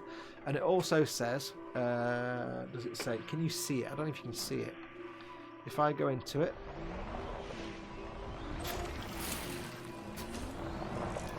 next to the one, there is also harvester. 10 surface resource materials. Hang on, I've only done 1. How do I go from 5 to... I don't get that. I've got... You can see there it says carbon in the bottom left. Carbon inventory 6 out of 100. So I can only carry 100 of those. That's fine. But I'll need these resources to do things like make materials and weapons and ammo and stuff. So I can, of course, look on my contacts list and it will show me the ones I've got. I can actually block them onto an ignore list. If I get 100 carbon, I can then ignore them from then on. So that until I need more. There you go, we've got that as well. Nothing else. So this is basically the only real resource farming I can do in my little sidewinder. I don't think I can do actual mining because, like I said before, my ship isn't big enough, doesn't have enough storage, equipment slots to hold all the mining equipment. Also, I'm look for it. And there's also nice little touches like the audio for the scanner changes as you get into a resource. But I may also find things like alien data probes or buildings or rescue pods or other ships. I found a lot of stuff on planets. Have a quick look at chat. Yeah, Steve says it looks like something you'd love. Give it a go, Steve. It's Elite Dangerous. Make sure if you get it, you get Elite Dangerous and then get the Horizons out of the pack because that gives you all the Planetary markers. It's like Euro Truck Simulator in space. I've also got my headlights on. There. Don't need headlights. It's kind of... It's not just doing this. There's also... You can explore. There's combat. There's... you can play however you want. You can play it on your own. It's online all the time, but you can play it solo with nobody else around, or you can play it in just groups of friends, or you can play it completely publicly, but I don't recommend that because you'll just get destroyed. But this is how I'm going to get resources for... This is farming basically. If you're familiar with RPGs, this is how you farm. You can also go into asteroid belts or the rings of planets and actually blow up asteroids for the resources in them. But I don't have the equipment for that. So this is a simple way to get some resources. Each planet has different resources, and you can see on the description of the planet what kind of resources are there. So if we look at this one, for example, I don't know if I can do it here. I haven't got the set. I'll do it back on the ship, but different bodies, like icy bodies, rocket would have different resources available in them. There's something over here. There's two very. Oh, there's something over there. See those 2 orange lines in the middle of the scanner? I don't know what that means. I've never seen that before. This could be something interesting. We'll find out. I don't know what it means. There could be something at the top of the scope, or there could be something. It could be a ship. It could be a structure. It could be a base, a man-made base. It could be an alien base. Ooh, aliens, yes. It could be Thargoids. I've never met Thargoids. No process. Greased it, Fox, says Phil. Well done, Fox, says Stupid. I guess that's about me landing. There's something over here that's... I've never seen traces on the tracker, on the radar, that go all the way from the top to the bottom. I've seen ones on the top and ones on the bottom. I've never both. And now they're going away. There. Just following that, basically. Following where the tracker's sending. Now, it could be a graphical glitch. But I think there's something interesting over here.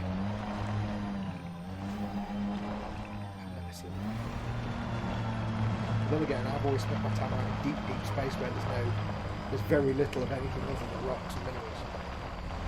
Even out in the deepest depths of space, I can sometimes come across like a crashed survival pod or a crashed beacon. You get data from them. Or survival pods you can take back, rescue pods.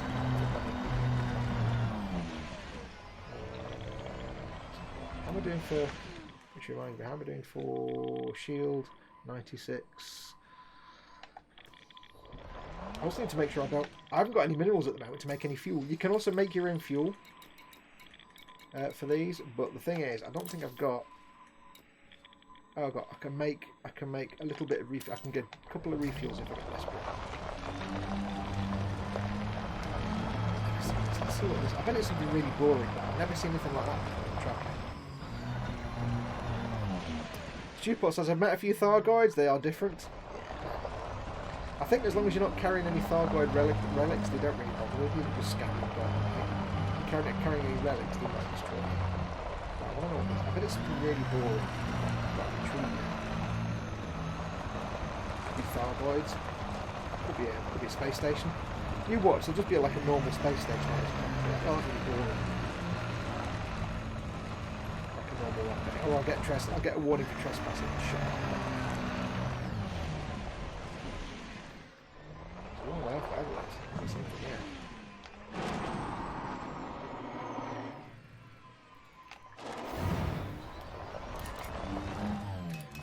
Power into shields because I'm doing a lot of damage here. Well, the thing with the SRV as well, it insta-magically heals when you put it back in the ship next time you go out. Like, you'll have full health again. It'll give you that nice saving mercy there. A bit of jumping. Jumpy times. Whoop, whoop, whoop, whoop, whoop, whoop, whoop, whoop, whoop, whoop, whoop. Yeah, I'm getting a bit carried away there. What is this now? It's a long way away, wherever it is. I'm getting bored. I'm excited. I've never seen this before on the tracker. They will kill you if you move or go too close to them. Yeah, you just have to, the Thargoid, you have to sit and leave them alone. I think they tend to ignore you if you're not a threat. If you don't pose a threat. And if you've got near wrong, then it's out. This better not just be a glitch in the game. You'll get messed up. They're bored now. Better be something good at the end of this rainbow. Something over there. That is just. That is just. Crash beat. I've certainly never seen the streets go top to bottom before. We're doing for fuel. Oops. I don't remember the buttons. I've not set the buttons around there. I can't remember them at all. 91 and 87. 91 point. Right, with all the streaks of... There's something over there. But it's resolving out to it. There's a ship.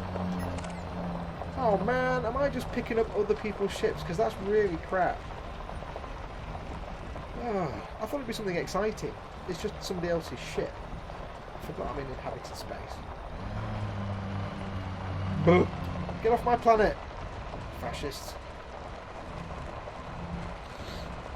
Well, that's just rubbish, isn't it? What's the point of me dismissing my own ship if I'm going to have plebs flying around? God damn it! All that way, just... Grumpy line. Barry Ainsley.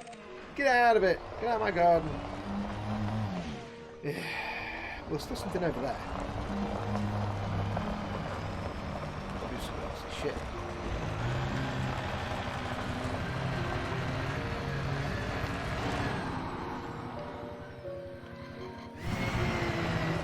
It will be just something else's shit. There'll be nothing interesting on the board at all. Not a beacon, nor an out, nor nothing either.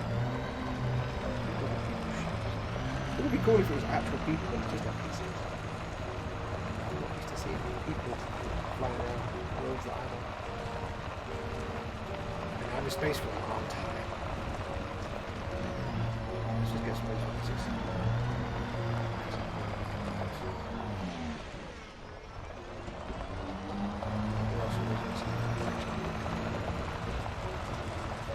There is also achievements for spending as much time as possible in the air. Just so you know. Shit.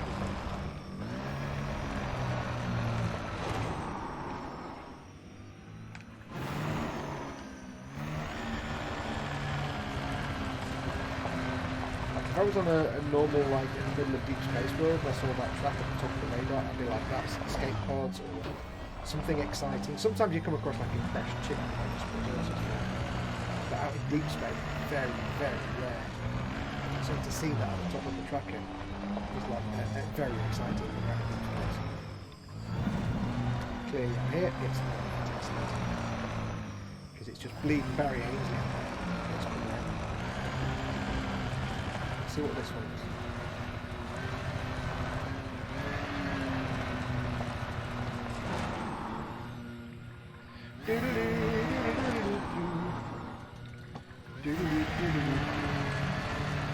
I've not seen a ship. It will be a ship. I've not seen it. Oh, what's that? Hello. Whoa! What? Leave area to avoid threat. Oh, there's a... Okay, that's what that was then. Woo! Cool. I could shoot those, but I wouldn't last more than 5 minutes. They are wanted, though. I wonder how easy they are to destroy. They're obviously doing something with some wreckage or something, but I can't guarantee I'll be able to destroy them without blowing up myself. Yeah, we'll leave them to it. We'll leave them to it. I'll find some other resources. Do one more scoop of resources.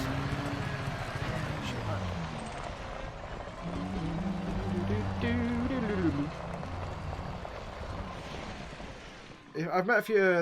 Talk about stupid, talk about Thargoids. Just for Steve, who earlier on said I might like this game. When we get back to ship, I'll show you the galaxy map. So if you're not aware of what this game is, it's basically a one-to-one skill simulation of the Milky Way, all of the Milky Way. Fly around with all the. It contains 400 billion star systems around about.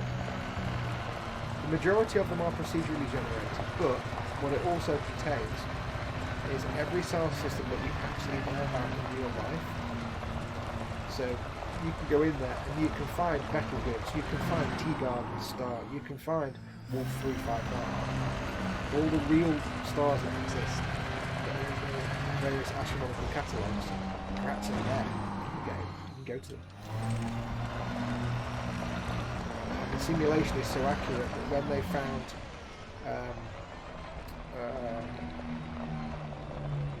that one that's got all the other like planets around it, I can't remember what it's called.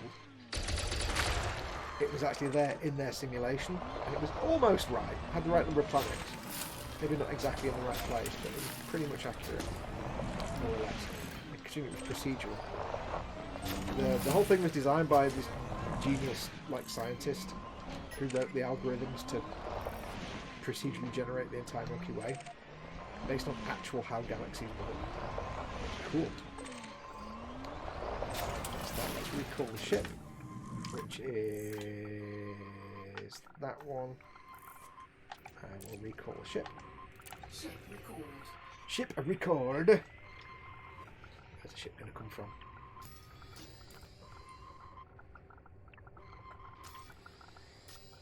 That's not my ship, that's Barry What's It nonsense. Come on ship, where are you? You me over there.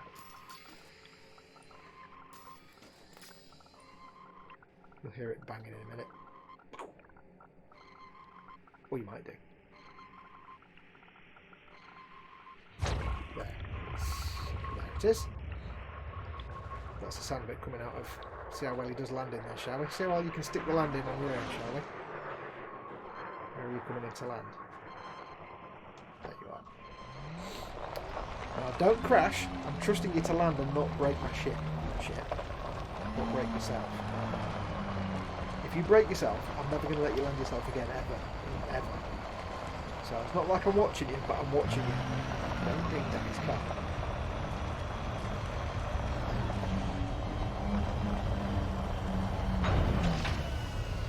Good girl. I'm not figuring out if my ship's a he or a she yet. Ah, home sweet home, the good ship Squishywidge. There we go. Let's get you back indoors, shall we? There we go.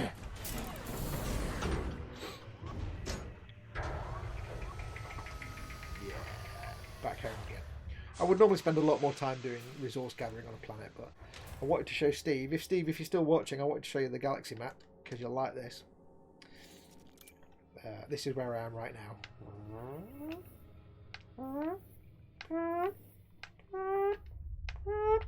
But I was showing everybody before at the start. It's not every bit of that is stars all the way. You may not see them right now because the Xbox can't render all of them. But every one of these dots is a star you can fly to, and most of them have planets and bodies around them. So when you get to somewhere like the middle of the galaxy, and you start seeing stuff like this. Let me zoom out a bit so you can see more. You start seeing that, and you start moving through them, and you think, can't be that many, surely. Yeah. There are that many. Every one of these is a star you can travel to. If I just pick one at random. There. It's got the type of star. It's got the fact that I can't show you the star map yet, but there will be a system map, but I can't show you because I've not been there. They've all got names. And you can... It's massive. The whole galaxy's there, basically. So there is one last planet we can get. What I'll do... There was that one last planet, wasn't there, that we hadn't probed yet, which was CD1. Before we call it quits for today, we've got 7 minutes. Let's go and scan this last planet then. CD1 is that one, I think. Yeah, we'll go and do that.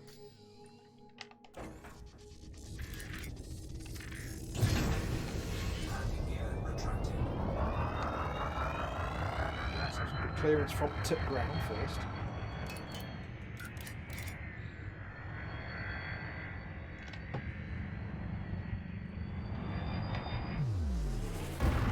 Boost 90 degrees up. Bit of frame shift. You know you're taking off well when you hit the frame shift go button and it gives you the escape vector and you're lined up already. There we go. So basically the way to think about the flying in this game is there's two real modes. There's normal RCS thruster mode, which is you're using RCS style engines, you're flying around the atmosphere of a planet or on a planetary body, or you're flying around just navigating around a space station. It's normal rockets firing up, down, left, right. It's like normal reaction control system, like a jet plane. That's just normal whatever. Then you've got the frame shift drive, two modes: Super Cruise, which is travelling within a star system. I'm in Super Cruise now. You can see under the word arse on my dashboard, under the E of arse, that number that's going up, that's my speed. In normal RCS control, it never goes above, I think, about 300 meters a second on this ship. If I'm in Super Cruise, that will keep getting more and more until eventually it goes into units of C, which means times the speed of light. And I can go. Most ships can go up to theoretically 2,000 times the speed of light in Super Cruise within a star system. So this Super Cruise is for travelling around a star system. Finally, you have hyperdrive, which is just jumping from one star to another, and that takes like seconds. So I'm at about 900 kilometers a second. I'm still in the gravitational pull of the planet, so I'm not going very super fast at the minute. But I want to get to there. That's where I'm going now. Which you can see if I do. I don't know if I'll show you where I came from. That's the planet I just came from there. So we're now doing 26. Oh no, we're doing 0.14 speed of light. 57,000 light seconds. It's going to take us a while, so I'll have a quick look through the chat. Pascal says, evening, just came back from a convention. Welcome, Pascal. We're just towards the end now. We're going to finish in a minute, but welcome, welcome. Tell us all about the convention. Phil Lewis says, don't forget to switch cockpit mode. Yeah, there you go. Thank you very much. Very kind of you. Thank you, Phil. Yeah, tell us about your convention, Pascal. I've not asked the most important question, of course, so far, which is bench and belly. I know we're not doing a model making stream, but what's on your bench? But in this case, I'll say bench is what video games you play. If you play games, what's your current game of choice? What you're playing right now? And what's on your belly? What you're having for your dinner, or what have you had for your dinner? So at the map and see where we are. Go into orrery mode. I'm here in this little system here. You can see me. I can't go any further down for some reason, but I'm there where that blue arrow is. And I need to get all the way over here, over there. Oops. So that's, I'm over here right now. I don't quite know how this orrery system works. And it's 57,000 light seconds. So 57,000 seconds at the speed of light, but I'm currently travelling at, well, I was, several hundred times the speed of light. I'll turn off some things. Don't need the shields, don't need the cargo patch. I'll show the power intelligence and then shut that down. Okay. Yeah, so what's in your bench, or what are you playing right now, and what's in your belly? What are you having for your dinner? So you can see. Just getting some feedback from you guys again, because I can't see or hear the stream. How has it been? How have the visuals been, and how has the audio been? There's various different options open to me because I'm not streaming through like an Elgato or some kind of streaming hardware.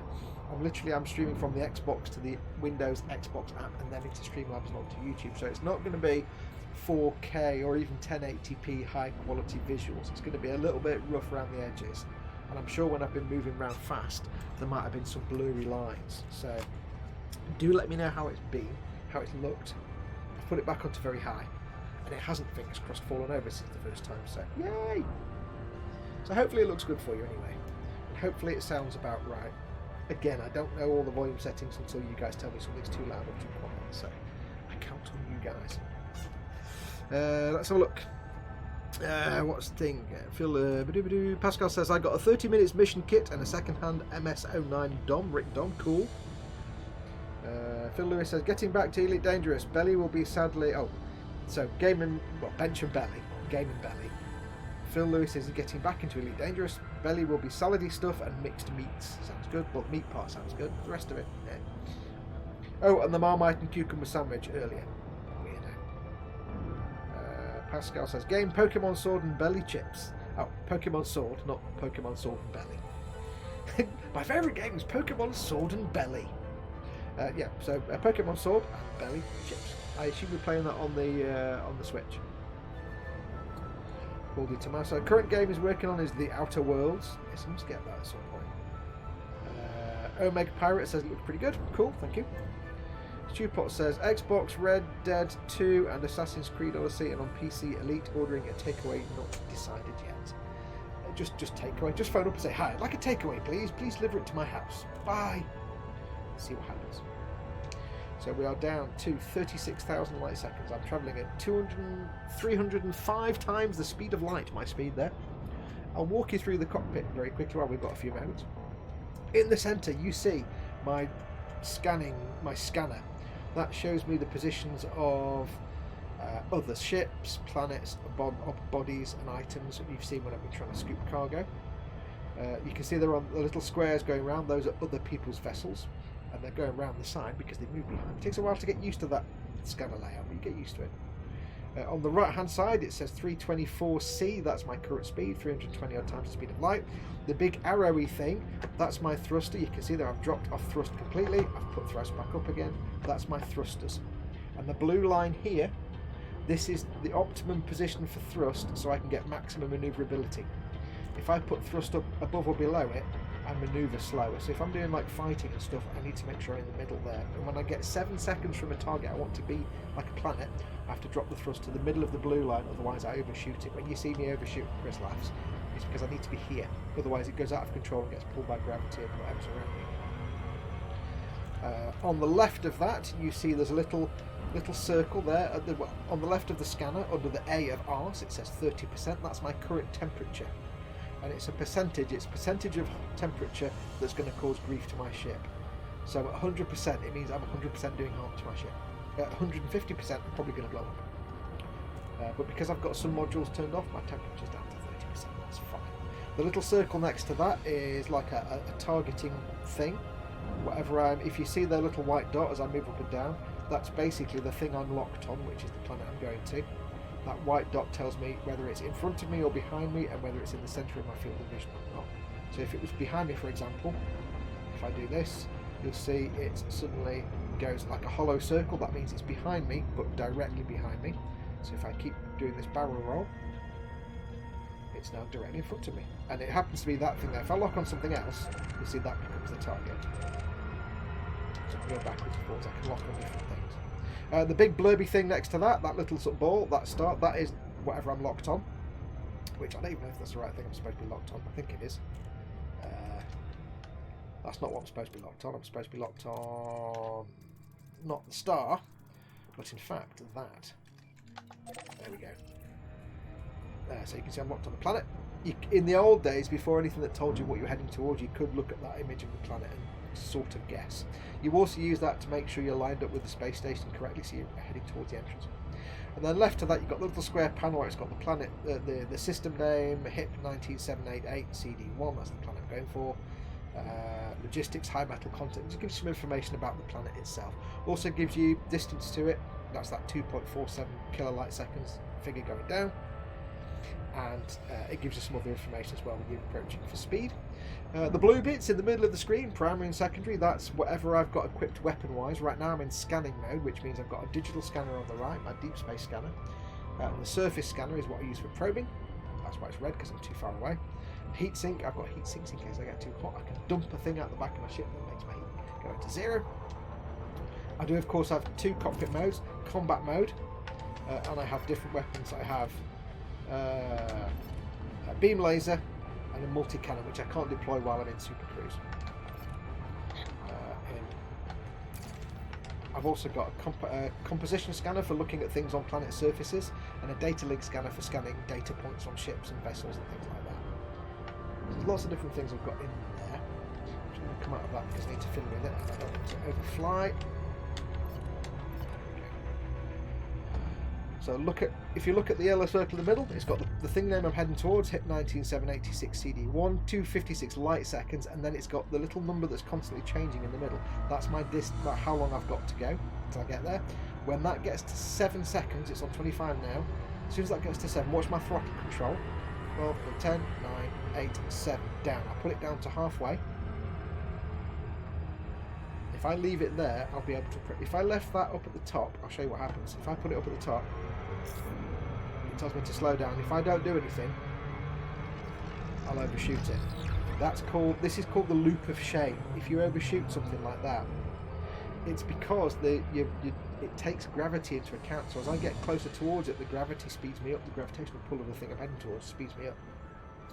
If I keep the throttle here in the middle of this blue bit, it's not going to do that, and I won't overshoot.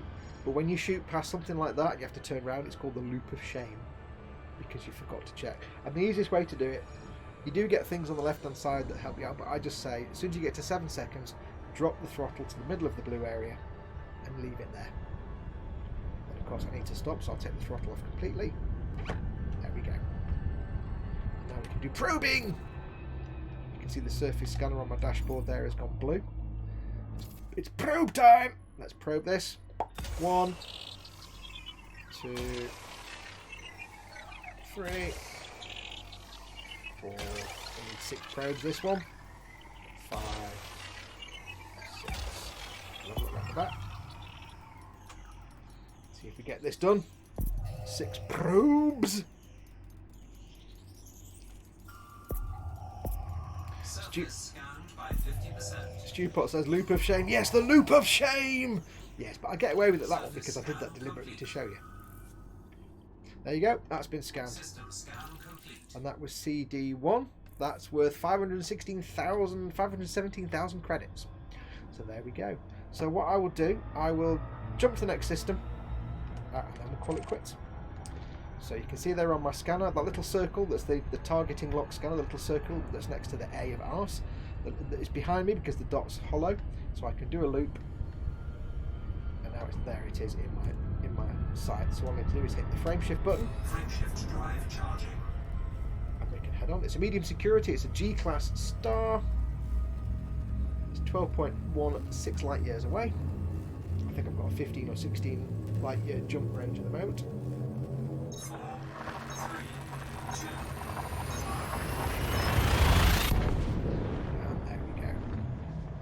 Coming at this one, I'm going to call it quits today. Because I need to go for a great big wee. Biggest wee you can imagine.